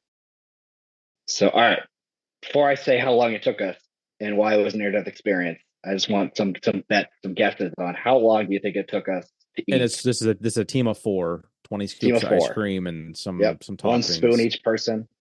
Oh, that's so 20. So 5. An hour and a half. Did everyone eat equally? Hour and a half. Ooh, not even close. So I'm gonna go order of magnitude off. 13 minutes. Still way too long. Really? What? I mean, it was me, a college rower. Yeah. Very large. The brain man, freeze, though. And a football. The hot fudge. Player. The hot fudge probably helped offset the fucking brain freeze. You're in an eating contest. The food's not in your mouth long enough for it to cause brain freeze. Correct. Yeah. Well, so throw that out the window. Is that science? Is that 7 minutes? Because doesn't the brain freeze and it just get like in the roof of your mouth is cold? Like, well, I'm more worried about touch anything in your mouth. Yeah, I'm more worried. I'm Takes not even time worried for heat about to that. transfer. I'm worried about your lactose tea, your I'd shit my lactose pants so inhibitor hard. not cluing into how much ice cream you're putting in, and your stomach just going, well, I can't process this shit. Well, it's really just 5 scoops of ice cream. I could eat. Well, I'll give you a hint. Our time was faster than it would take any of that to happen. I would so like 4 minutes then. 57 seconds. Jesus Christ, 4 scoops of ice cream per person. Yeah. I'd have to, how long did the So- hot fudge sit on it? Was it like soupy by the time you get it? Because if it's No. if it's hard, So it was like, the middle of winter. They left this stuff outside in like the Oh, quad while they were shit. getting everything set up. So still cold. Hot fudge is still a little warm. Yeah, the cold So, isn't my near-death concern. experience. The lactose is my concern. well, yeah. That was a later problem. Yeah, I'm just trying to, like- I would imagine so. Okay, So go the ahead. Tell near-death the story. experience comes in from we're just at a table just shoveling this down. So okay, the I want ice banana cream. was sliced into little pieces, right? Mhm. I naively assumed the brownie was also sliced into pieces. But we're scooping it into our mouth faster we can look at it. So at one point, I end up with just a whole brownie in my mouth. But I said earlier, it's not in your mouth long enough for you to register it. So I just swallow that whole brownie. I'm Mhm. standing there just like, I stop eating for like a second and a half. One of my teammates turns to me while I have a brownie lodged in my throat and just yells at me, "Keep eating." So, that was enough motivation to get it down to my stomach and keep going. 57 Jesus. seconds. And our 57 prize seconds. was 4 plastic Velcro gold medals Oh, good. Yeah. and an additional Vermonster to take home with us to do with what we please, So it was a powerlifting meet prize. more or less. I can't imagine because, like, yeah, the lactose inhibitor that, like, you know how it works. Like, you're in the science realm. Like, Mhm. I can't imagine how your stomach just is like, no, I'm not doing any of that. I'm going to reject everything. I don't know. Like, how many scoops are in like a pint of ice cream? Because I can smash a pint of ice cream from Ben and Jerry's in like fucking 5 minutes if I was if I'm not trying. So I think I could eat that thing in like a minute if I really was. But I don't know how many scoops. Like, compare what you Let's see. consumed into like This, versus. according to Google, there's 4 scoops in a pint. Okay, so it's basically how fast can one person eat a pint times 4? Right, but then if it had a everyone- brownie, banana, Yeah. hot fudge, sprinkles, whipped cream. What were was it all just like vanilla or was it a variety? Because like if you have some It was like banana split flavors. okay, but like Not nothing. that I tasted any of it. Because like the Ben and Jerry pints that I get have like all kinds of fucking extra toppings that would like if it was just straight Oh, up that's plain, true. Yeah. plain like half melted vanilla, I could eat that in fucking a minute. But yeah, eating all the other shit. But also I would be shitting my brains out for a week and just have the horrible.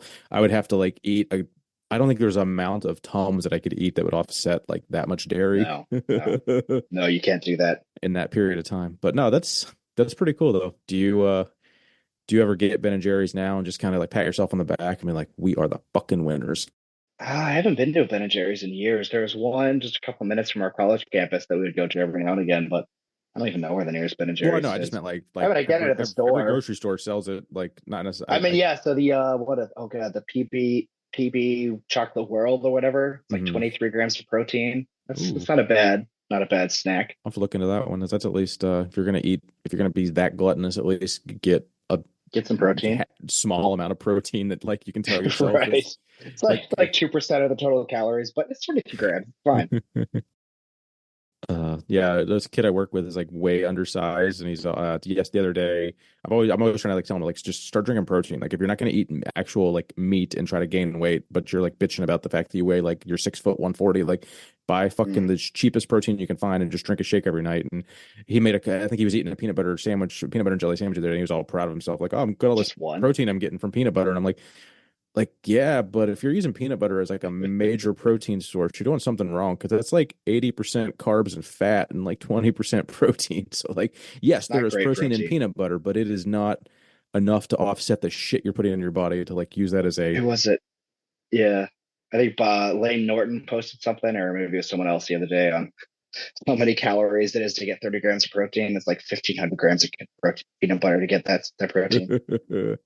Meanwhile, protein shake's like what, 250 calories? Yeah, give or take. It's a lot of peanut butter. So how was the Lift Evil? Lift Evil is great. I gotta say, WRPF puts on great powerlifting meets, really well organized.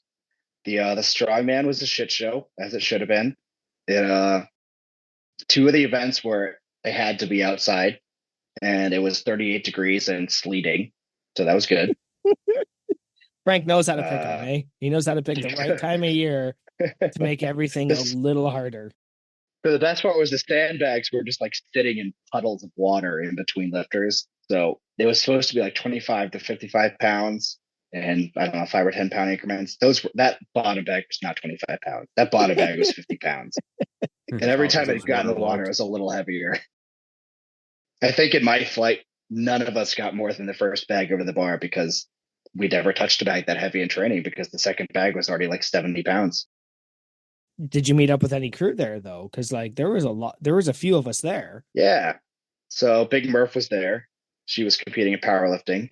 Were there other crew there? Did I miss some other crew? I think it was just Big Murph. Was it just Big Murph? I think you're thinking and of Frank, Match obviously. Strongman show last Frank, weekend. yeah. Oh, okay, yeah. Yeah, my time so shit. Big Murph got there and was like, "Oh, am I going to be able to recognize him?" And no, we were both wearing the same Lift Evil Massnomic collaboration shirt in red. Nice. It's like, no, I know who you are. Yeah, Big Murph is definitely one of my favorites. Big shout out because apparently I just signed on for my first Ren Fair. So I will be LARP adjacent at the end of May. I was thinking of what I knew there was like, what the hell did we say that was? It was LARP adjacent. Yeah. So Morgan's she's buying Orin a kilt and planning out my outfit and everything. And I was like, I'm going to drink beer. Oh, speaking of the Lift Evil shirt and Massonomics shirts in general, one piece of Massonomics merch that you missed out on that you wish you could have got. What is it? I mean, a month ago I would have said this one, but Big J came through. Oh, what is something I missed out on? Did you and him do a trade, or was it straight up cash money? It was just cash money. See, that's hey, not bad. I outgrew this shirt. Do you want it? So he went and sweated it one more time and sent it my way. He's gonna regret the shit of that if he loses 20 pounds, and he'll be like, "Where the fuck's that awesome heirloom shirt that I was supposed to like keep for my kids?" Like, oh no, but I sold it for. I'm saying it's not coming back. It's not coming back. Nice. Oh, something that I missed. Hopefully you're safer when you're lifting than he was recently after that video he posted a few months ago about decapitating himself almost. So hopefully you don't have any of those incidents wearing it. I don't know. I did knock a combo rack over on a pod squat once. Those are not easy, or those are not hard to do. Combo racks are extremely unsafe, even because unless it's a bolted down one, they're extremely not safe to do heavy. Like if you rack multiple hundreds of pounds aggressively, that fucker's. I've seen multiple people fail and they'll be squatting in a combo and they'll think that the fucking face savers are for squatting. So then they dump 500 pounds on it and the whole fucking thing goes over. It's pretty funny, but it's your own fault. So. No, I was doing a pod squat with something that should have been easy, and I don't know, RP8 with a missed groove, dropped it on the face savers, and that rack was over into the wall. What I just described happened to you. That exactly that. Were you videoing? Oh, do you have a video of that? Because that would be amazing. I do have a video of it. I'll send that to the podcast or something. We'll post that and have you relive your glory days of doing that. That's good stuff. Someone offered to buy the video from me, but I never followed through with it. Oh, to reshare. It was like that's good stuff. Did you damage the wall at all? You said it went into a wall. A little bit. It's a nice the two prongs where the bar racks. Yep. Oh yeah. The top nice of the J rectangle in the wall. That's awesome. Well, I'm glad it didn't hurt. That probably that'd be pretty just frustrating as fuck. It's just been like, I gotta like pick all those plates up and like make sure I didn't hurt myself. And honestly, it was so funny. I didn't even care about the rest of it. Oh, nice. I was just laughing. That's good. Like, I didn't die, and it was funny. Let's go. Right, and I got it on camera. So that is good. I think we should move into some crew questions. Yeah, we got to just to kind of keep this under. Yeah, yep. We used to go like 3 hours. We're so tired. Shit, it's already been going for an hour and a half. We are so tired. Yeah, let's do questions, games, and then Okay. Would you do the chicken bake challenge again? And yes, in a heartbeat. Okay. Follow up. How many do you think you could eat in one sitting? Ooh, in one sitting. Me was half, so I'm a baby. I mean, I've done 3, Fuck so off. 3 chicken bakes in one sitting. 4 would be rough. I think I could do 5. Is throwing up afterwards allowed? No. Because I could force 5 down if I had the option to just I could do a lot of things if I didn't have to hold them inside. Like, come back to me when you've already had 3 chicken bakes. yeah, no, I can't even do one whole one. What's your preferred drink with a chicken bake? Nothing. There's no room in your stomach. Not Get it even all water, down. not milk. Just Oh no, water comes a couple hours later because you're dying of thirst because all Yeah. that salt. 1,400 grams of salt. Yeah. So much sodium. When you're All talking right. about grams of salt. No, Grams. there's no room in Not your even- stomach for water at the time. All right. So enemy of the podcast, mostly squat videos. Who again, open invitation to be here tonight, just decided not to fucking show up. I bet he's been doing that to us a lot lately.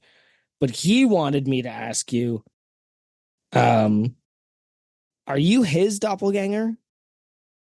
Or is he yours? I don't know. He quit the game when he cut his hair. Yeah, I was gonna say this is probably a more relevant question, Matt. When you had hair and a beard and didn't look like a fucking square. I think I'm the original, and he wimped out. I think that's what it is. I think That's he did fair. too.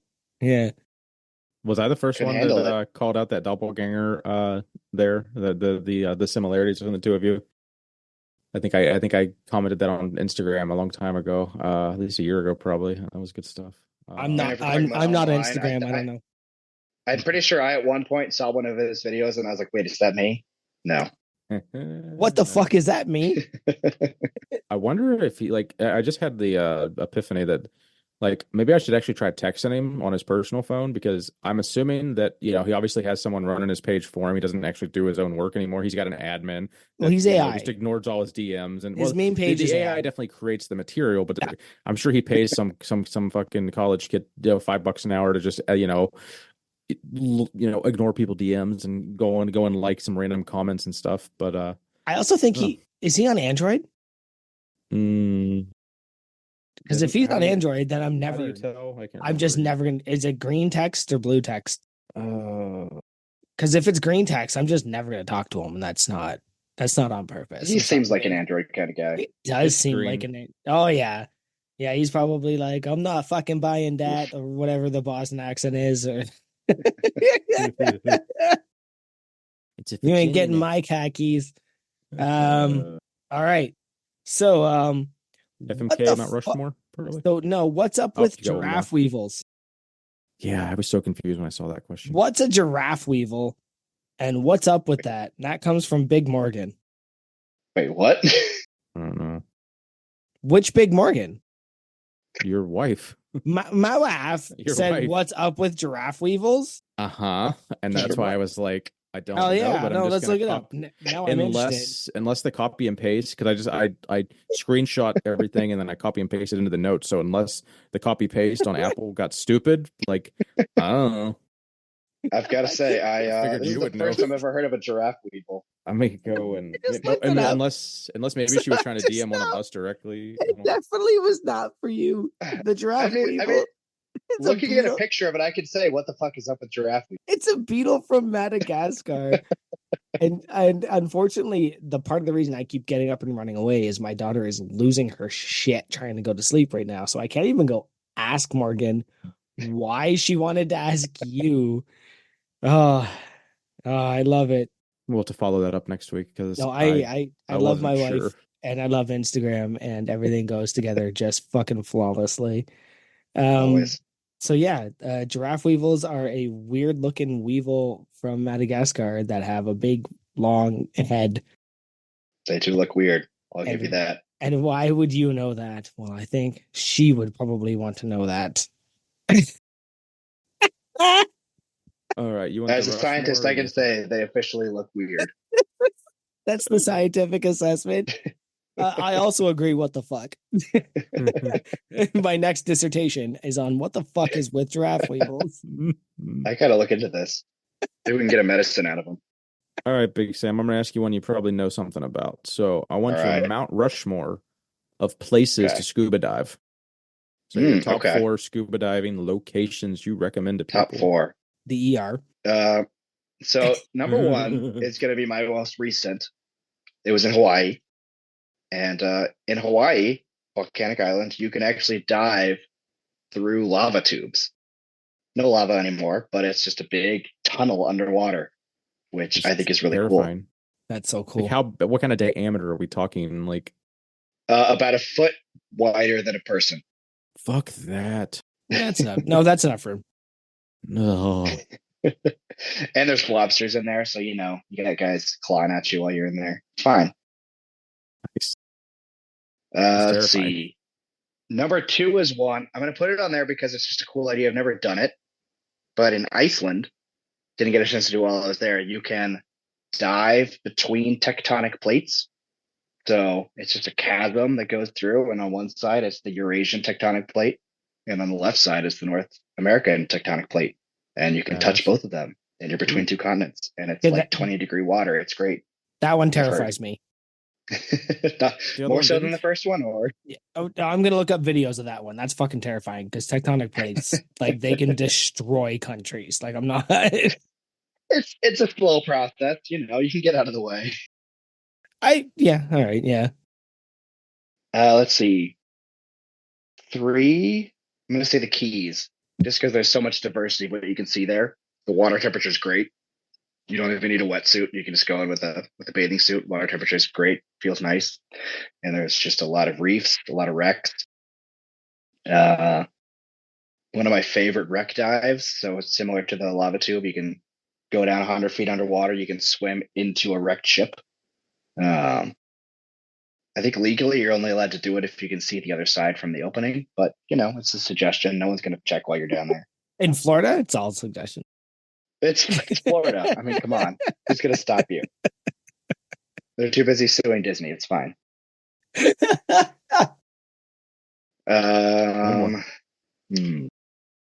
is 4 going to be? The wreck of the Edmund Fitzgerald. I'm going to say the Titanic because, you can take a nice submersible down there and you'll be fine. Ooh. Nothing wrong will happen at all. You and your fucking Titan yoke getting smashed. You'll be fine. Actually, it's funny. The reason I said Lake Superior actually does have a lot of wrecks and. Actually, that reminds me. Oh, what is it called? Sorry, I cut you off. But there's this place in Florida. God, I can't remember the name of it because it's been 15 years since I dove it, probably. But they have like a helicopter suspended from cables 60 feet down. They have a empty, hollowed out airplane fuselage you can dive through. I'll have to look up the name of this place. That'd be 4 because it's small, but it's got some cool stuff. Yeah, it's fake. They put it there, but it's cool. Yeah, I'll put that as 4. I'll have to look up the name of that. God, what is that called? I don't remember. Yeah, those are my top 4. The Great Lakes are technically inland seas, and Lake Superior has a lot of wrecks that you can go in, including the wreck of the Edmund Fitzgerald, and the captain's still dead in there. They call him the White Ghost. Because all right, I'll add that to my list. Yeah, they just can't remove the body. They just can't. Right. What's the water temperature in Lake Superior? Cold as fuck. Yeah, I was gonna say. That sounds comfortable. Yeah, can't wait. I'm more of a fair weather diver for the most part. Iceland is the one exception I'll make because you can't do that anywhere else. Actually, now that I bring up the White Ghost, one of the Davids is going to check me on that. Make sure it's the right guy. Hold on. I was at a like an arts and craft kind of place where they just have like local people that like hand make stuff, and they just all had a big conglomerate store where they sell it. And one of the things they had was a Great Lakes like picture, but it was like a textured picture. So they were like to scale how deep each one was at like with like levels, and it was really kind of cool to see. No, so old grandpa or old Whitey, the White Ghost, is the SS Kamloops in Lake Superior. So they can't remove the body. It's not the wreck of the Edmund Fitzgerald. That was a nice romantic idea of the song from Gordon Lightfoot. But yeah, apparently, yeah, Lake Superior, they just can't, you can't pull wrecks out of it because Lake Superior is a nightmare. I've only ever seen it once in my life, and it was fucking terrifying because it was like 10 o'clock at night. Me and Steve were driving back from the Lift Hard, Live Easy. Anyway. You want to hit him with an FMK, and then we can get into unpaid and underrated? Sure. All right. FMK. Georgia, Missouri, and Ohio. He's thinking. The druthers are just going over his face as we stare at him. Yeah. Kill Missouri. That's it. It's just kill Missouri. Okay. We're going to fuck Georgia because it's nice to visit for a little bit and then get out of there. And yeah, marry Ohio. It's nice here. Why not? Nice. I didn't see you going that There's way. a reason it's Missouri misery. Even though I spent 10 years there and all my family lives there. But you can get rid of it. It's fine. Oh, wait, Don't so wanna miss it. your family transplanted to Missouri from Georgia? I thought you grew up in Georgia. So actually, I have like 150 relatives within 100 miles of St. Louis. And my dad and my mom were like, we want to get out of here. So they drove up and down the coast and decided that Georgia seemed like a nice place. Gotcha. So home base, like your aunts and uncles, cousins, et cetera, is all Missouri. So I got you. Did that sway you picking, going to St. Louis for school then, just to go be next to more family? Mostly just because I had never heard of the school that I went to before I talked to my cousin. He was like, you like biology, you should go to Wash U. I was like, Wash U? Where the hell is that? Seattle? No, it's in St. Louis. It's fine. Yeah, little Washington in St. Louis. Yeah, that's the thing. Washington University, I will add, just because we're on this briefly, is older than the state of Washington. So, we were here first. Good deal. Good to know. The more you know, some might say. Okay. Well, that'll lead us into our game. I'm going to try to, I can never hold a candle to what some of our other guests have described the game as, but, unpaid or underrated. If anyone's a new listener this week, for Big Sam specifically, similar to overrated or underrated, it's just better and more original. It's our take on it. So underrated means awesome, and unpaid sucks because no one wants to be unpaid. So we've got some hand-picked topics here for Big Sam to use his druthers on and tell us what he thinks, unpaid or underrated. So I'll kick this off. Ooh, got a lot of good ones here. So I'm going to go Big Sam, unpaid or underrated. The 1982 Kurt Russell movie, The Thing. Underrated. Hell yeah. It's a good. Any, was there any further comments? Someone had mentioned The Thing, I think, is in one of the topics. Was it just because it's like in your field kind of as a research person, or is that why The Thing was brought up? Heath, have you seen The Thing? Yes, I've seen the original, the sequel, and I guess no, there was a sequel and a remake. I think it was a prequel though, because it was the other lab. It was like the 1982 lab, but then the one that they made like 10 years ago was the lab that the guy that got shot in the opening scene of the 1982 one was from. And then they went back and they just saw like the bodies and shit. Like that was, so it wasn't a remake. It was it was a technical prequel, if I recall. Right. So I want to hear, obviously, Thunderbutt's take on this one. Yep. And then I'll have my opinion. I don't know. I don't really have much to say about The Thing. The only connection to me that I can think of this one is Kurt Russell was in the original Stargate movie, which was a masterpiece of cinema. Good movie. Yeah, it absolutely was. One of the most terrifying horror sci-fi movies ever made. Mm-hmm. They uncovered whatever that thing was. It had the ability to mimic them. Yeah. From a horror standpoint, just top tier, because that the thing itself didn't even have to be in the scene to scare the shit out of you, because it made you question whether the people around you were the monster, because it could take their shape. So definitely one of the highest ranked sci-fi horror movies. It's up there with Predator, probably up there with Alien. Predator wasn't really horror. It could be, but Alien for sure was. But I think, sorry, I don't know why that was on there. I didn't. I swear it was on there and I pulled it from something. So I don't know, I pulled it out of my ass apparently. But How much do It's a you good love? movie. How much do you love Kurt Russell? but He's a Stargate, beautiful man. was any of it worth the shit watching after the first movie? Because I have seen a few and I've seen some of the shows, but God, there's Oh, just so much of it, and it's I just from what I heard, rewatched Stargate Atlantis. Oh, I okay. could So watch it for the rest of my life. I might give it a shot down the road. Big Sam, unpaid or underrated? Topic number 2. Let's go with Captains of Crush. So I just placed an order for my 3.5. Sorry, my two and a Jesus, half, my 3, my 3.5, and my 4. Because I'm wow. back to the point of doing reps with my 2, Okay, and that's impressive. definitely underrated. They Nice. uh they will destroy your hands more so than anything else you can do in the gym. And you know, working to training to crush a raw potato is something I think everyone Mhm. should aspire to. So you've closed more than the 2 then, and like in a gym or someone else's, or you just guessing that No, because I've you're very never touched a ballsy to two and a buy a half. fucking like you just dropped $100 on like the next 3 up, and they get Yeah, but so the much harder. value, you get like 20% off if you buy Oh, if 4. you buy, Come on. okay, god damn, okay. So, Uh, I mean, I'll never have to buy another Captain's of Crush for the rest of my life. So, yeah, not unless you yeah, that's she has to use unless 2 they make a new hands. one. Good stuff. Also, so that is the highest they go then, right? What you just said, Yeah, or the 4 is the highest.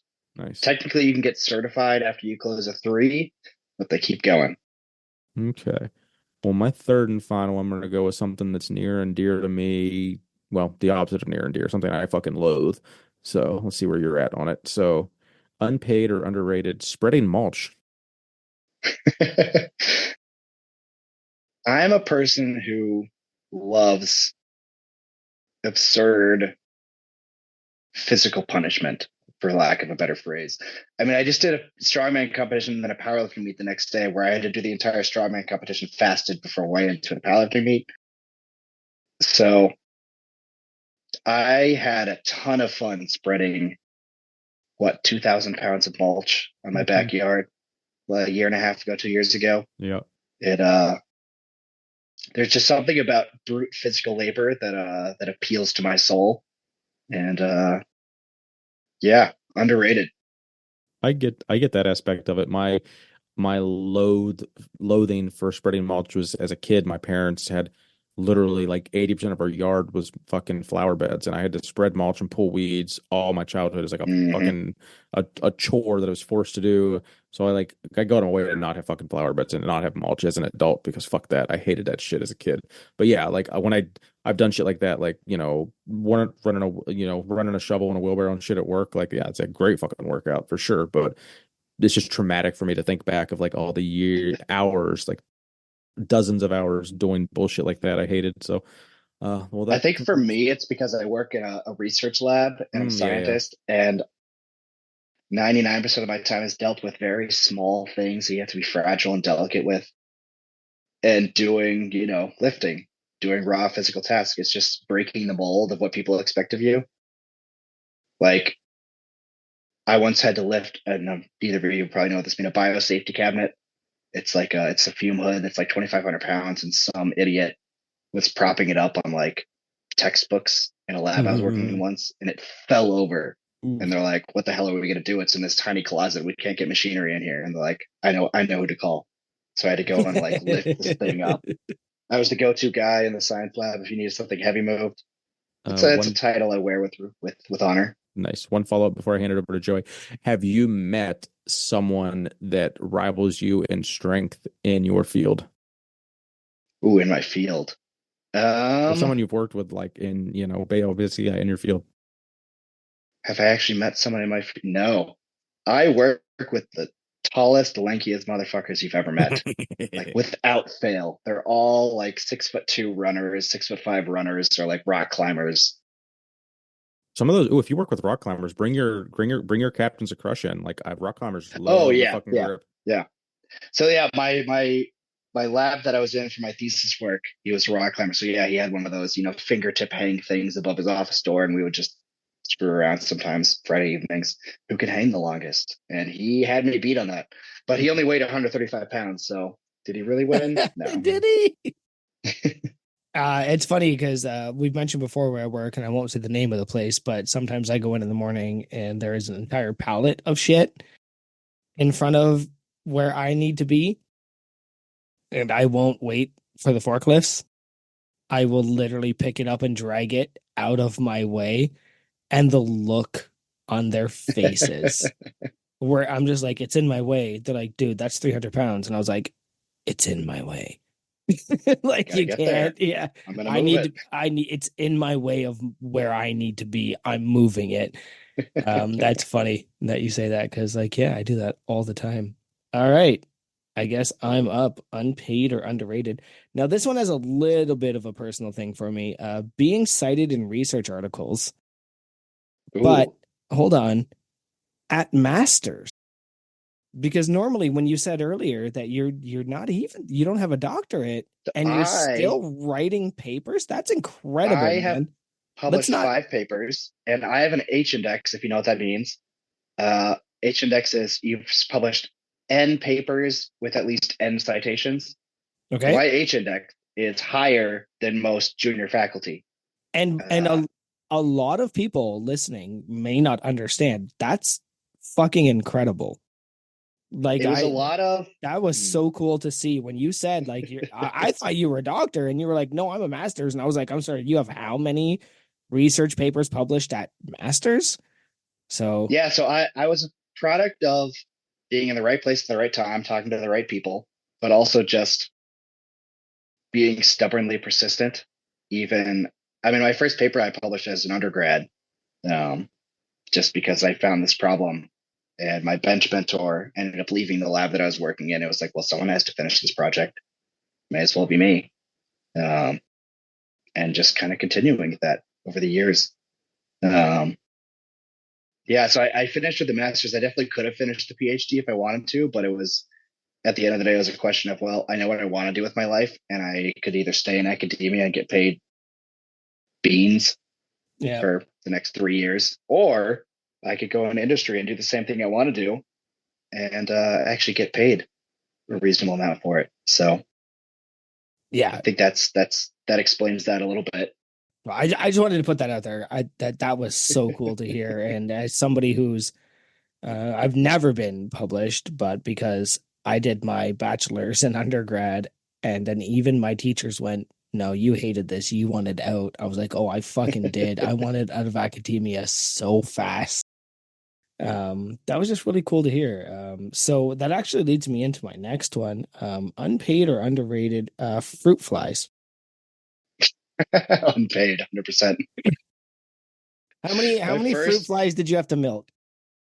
So, okay, my first research position, I put in quotes, was in this fruit fly genetics lab, which the research was cool, no doubt about it.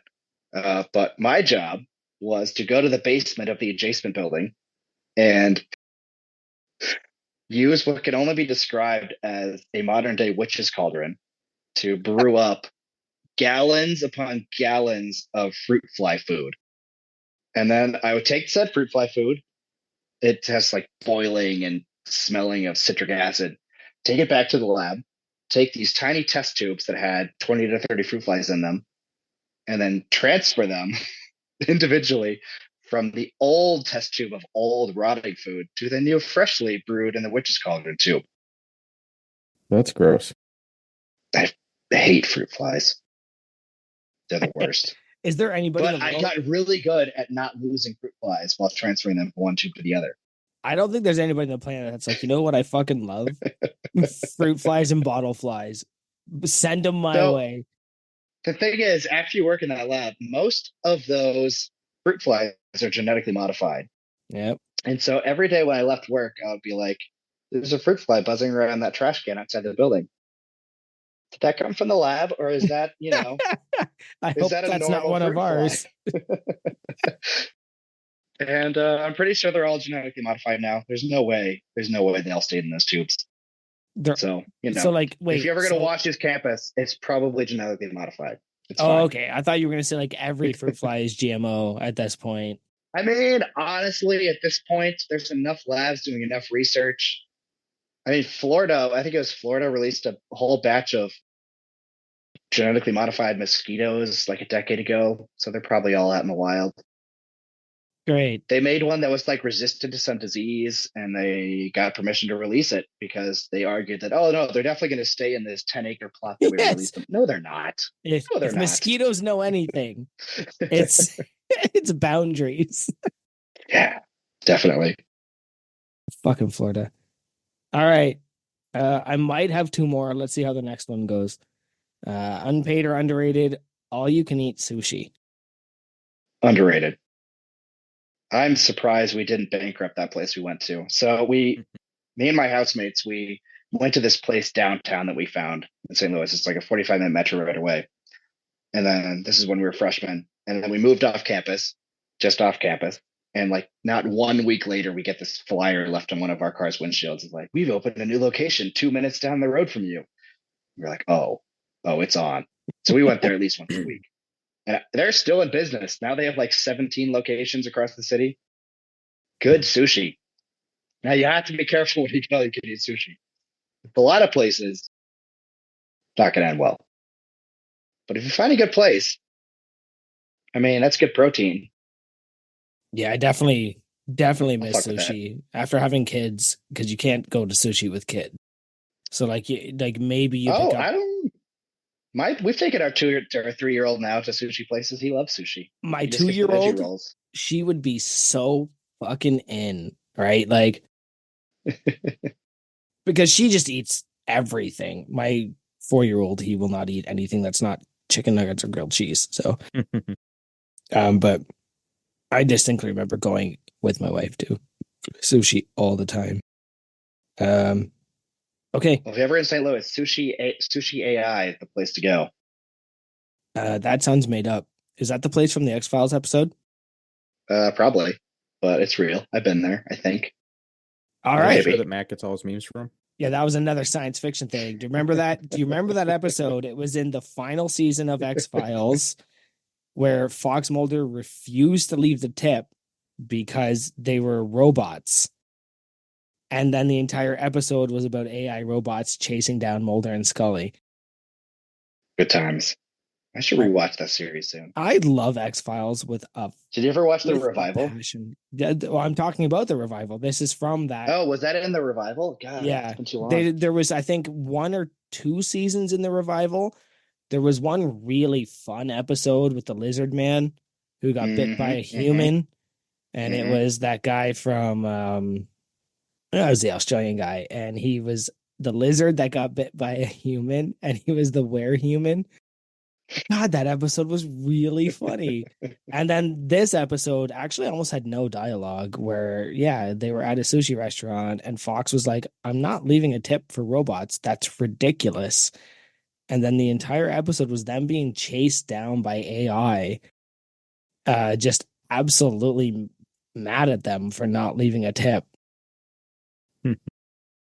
It's always going to be David Duchovny when I grow up. I know. I want to be Gillian Anderson when I grow up. It's always going to come back to X-Files with me at some point or another. Okay. Last one, bonus round. Okay.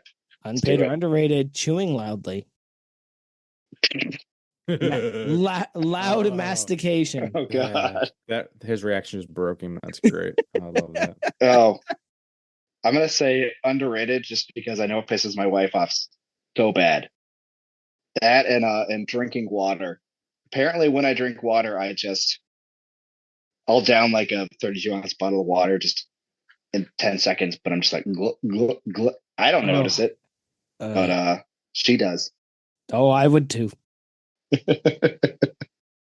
I can't be bothered to sip water every couple of minutes for 3 hours. No, I'm getting my water in. I need to get hydrated, and then we're going to move on to the next thing. Yeah, okay. I do that in the morning too, but I do it quietly. Do you chew loudly? Do you like? So, I didn't think so until I met my wife. No one else in my life has ever mentioned it, but apparently, my mouth is closed. I don't know. I just have this sudden picture of you going, and like, you don't even No, realize you're just. It's not even the sound. It's just like the sound my jaw makes. Like I can't even register it. No, that's not funny. I'm picturing you literally going, See, maybe I should do that because it would mask whatever's Yeah, annoying. You're just enjoying it so much. You're just like, That's actually what I'm picturing here. Just be like, All right, I'm gonna nothing I start do is doing good that enough. now. That'll do. I'm gonna start just making those sound effects and see if that blocks it out.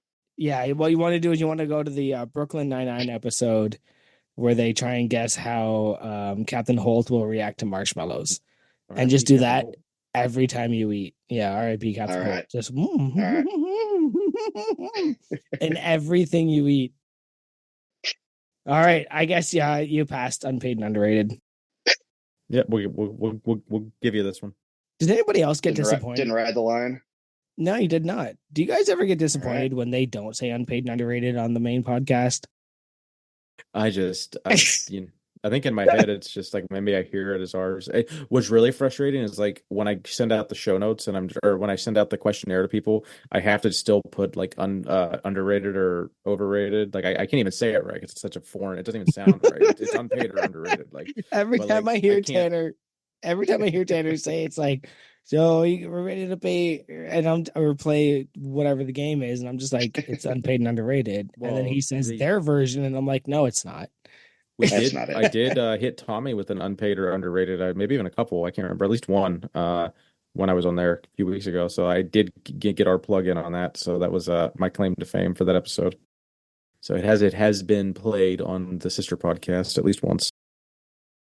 All right, that moves us on to the next one. Keith, what do you got? I think we're on Big Sam's turn to hit us with something. I think that's where we're at. So, Big Sam, you got anything prepared for us? I think Hogan set the bar pretty high last week, but the week before, Big Chris said goodnight. So it's kind of anywhere in between that. Between I got nothing for you, boys, and let's play a 20-minute game. We'll take. It doesn't really matter to us, but you know. All right. Well, I'm going to start with what my wife said when she first pulled up the questions you sent her, which was, Joey, I have nothing to say about you. That's what she said about me. God damn it. Pete. You've weaseled your way out of a 300-pound bench. What are you going to do instead for strongman? Oh, is like the replacement. I need to set like a baseline for. Well, what I really want to do, like, I wish the fucking strongman show had the law of the axle, because I can train the axle in my basement with no issue. Okay. And I've gotten to where like I'm a sea hair away from a 200-pound press, and like I know I'm gonna like I could like I want to do like a two plates. I'd have to see what 245s. What's 245s on a 20-pound bar. So 220, is that 205, right? So that'd be 205, yeah. Yeah. So I think my next my big goal I think would be to do 2 plates on my current axle, because my current axle is 20 pounds. Okay. So doing 2 plates on that would be a 205, which I think would be 10-pound PR on axle. But as far as like in prep, that's what I think I need to like figure out. Like I don't think my coach has ever done a strongman show prep, and I don't care whatever he throws at me, I'll do. Like I'm not gonna go and hire a different coach just for a meet. Like I would just feel like I'd be neglecting the coach I've been with for like 6 years. So I don't want to like be like, hey, we're gonna do a timeout for 6 months or whatever, fucking 3 months. So whatever he has me do, I'll do. But the log, I'm gonna have to get better at the log. So maybe I don't know, like 200-pound log. Yeah, like I think I'm stronger at axle than log, because I don't know, like especially now, like I think I have the axle clean down a lot better. Mm-hmm. Technically, it's a belt clean, which depending on your rules, it's I can not belt clean if I have to, because I can do that little like half belly bump to get it off the and then like I'm getting better at that. So I just 200-pound log. Yeah, I think 165 is my best log. But that's just because it was like all I did in a show. But I can Cadillac bar fucking over, like push press 175. Or no, I did 185. Okay. So a 200-pound log, I definitely want to hit a 200-pound log going in before the meet and set that as the baseline. I'm worried about the attempts, because I feel like my log attempts are gonna be a lot lighter than all the other guys theoretically. So like if I'm only at like 200 pounds and it's a rising bar, so I have to follow and I might have to follow myself. So I might have to like, I don't know, like I gotta at least have like a break in between attempts. So I'm gonna have to potentially strategically like base my attempts off of, okay, I need to wait two rounds, but if it jumps up too heavy because they're going 10 to 20 pound jumps, I'm like, well, I'm gonna open at like 160 and finish at like 210 or something. So it's like I got a small window Yeah. before there might only be like one or two people taking attempts in there. But yeah, a, my axle with 245s per side would be fucking. I'm definitely gonna do that. But like when you're training for your show, how much other implements are you doing that aren't what you're training for? Like I don't know how specific to really focus the next couple months. I mean, I would probably only do log once a week, and the Okay. rest of it would just be press, press, press. So still do Maybe axle, cleans still a little do. more. Okay. Yeah. I mean, I would honestly even just do like barbell press as your main Okay. strength builder. I'm Log is I'm more thinking the about axle technique more. than anything else. Yeah. What I can do Eh, too is even if I don't bring the log, even if because I'm not gonna want to go outside and fucking log press yeah. more than once, but I will.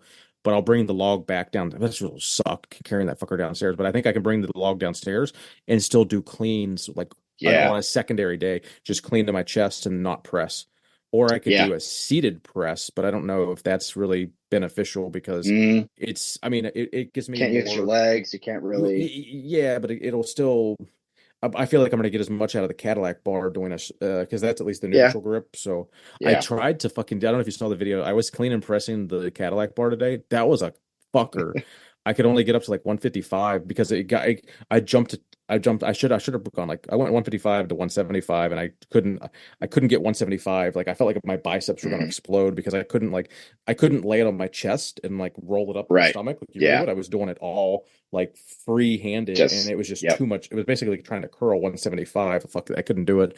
But there's a log locally I'm gonna try to pick up maybe, but we'll see what home gym com. If anything like at home gym com just jumps out at me, I might, I don't know. I have some extra money right now. I'm gonna throw at strongman, so we'll see. But yeah, All right. whatever I can do, man. I don't know. This is all new. This is uncharted territory for me. So, Well, strongman's about having fun, so just have fun. and that's honestly why I did it. I knew I didn't want to be a sourpuss in July, so I don't think I can have a bad time doing strongman unless I break my fucking dick on the first lift. Well, that does happen. So, Yeah. all right, Joey, I actually have a question for you now. All right. What is that Christian deer behind you on the wall? Christian deer. There's like a deer with a cross. Your Jägermeister. Yeah, is that what that's that the is? Jägermeister logo. Okay. Okay. The fact that he didn't, I don't think Joey got what you were asking about initially. I was like, Oh no, I knew exactly what it was. Okay. Again, I've said it before. Yep. Hold on. Oh, dear God. Mm. There we Right? go. That's the That's answer. the joke because Ah. when you drink a Jaeger, it hurts and you oh dear God. Yeah. I'm not a Jaeger connoisseur, so Oh, I neither am I. I just love Jaeger in general. So Jäger. I love All Jaeger bombs. All right. Well, that's my questions. yeah, amazing episode. All right, let's bring it in for a landing, I guess. Let's affiliates. We've hit on a few of these, but one last time. We got Obsidian, we got Barbell Rescue, we got Plate Snacks and Home Gym Con. A code unpaid for all those to help save you a little bit of money. Big Sam, where are they going to find you on Instagram? ThunderGod.42. Perfect. Big Joey, where are you at? Still Joey _ Molesco, MLECZKO.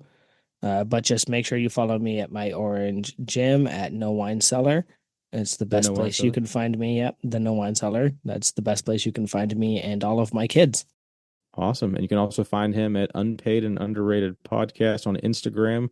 He is a co-host of that Instagram page, our website that Nate puts all his blood, sweat, and tears into once he gets done with Orange Glaze. Whenever Orange Glaze, Glaze Search is done, then Glaze Search will never be done. He's just always going to find ways to make that worse. But unpaidinternpodcast.com is the website. Go check that out. The YouTube, please go. Anytime a new episode hits, do us a favor. Go throw some comments on there. I don't care if it's first, second, third, make a joke, pick on us. Just, it's cool seeing those, comments fill up on our YouTube pages. So we appreciate that. iTunes reviews, Spotify ratings, all that really helps. Big Matt, you couldn't be here again for some reason. Maybe he'll tell us if we ever get him on, but probably not. And yeah, I'm Keith Honeycutt at Keith Honeycutt 73, and we'll see you next Tuesday.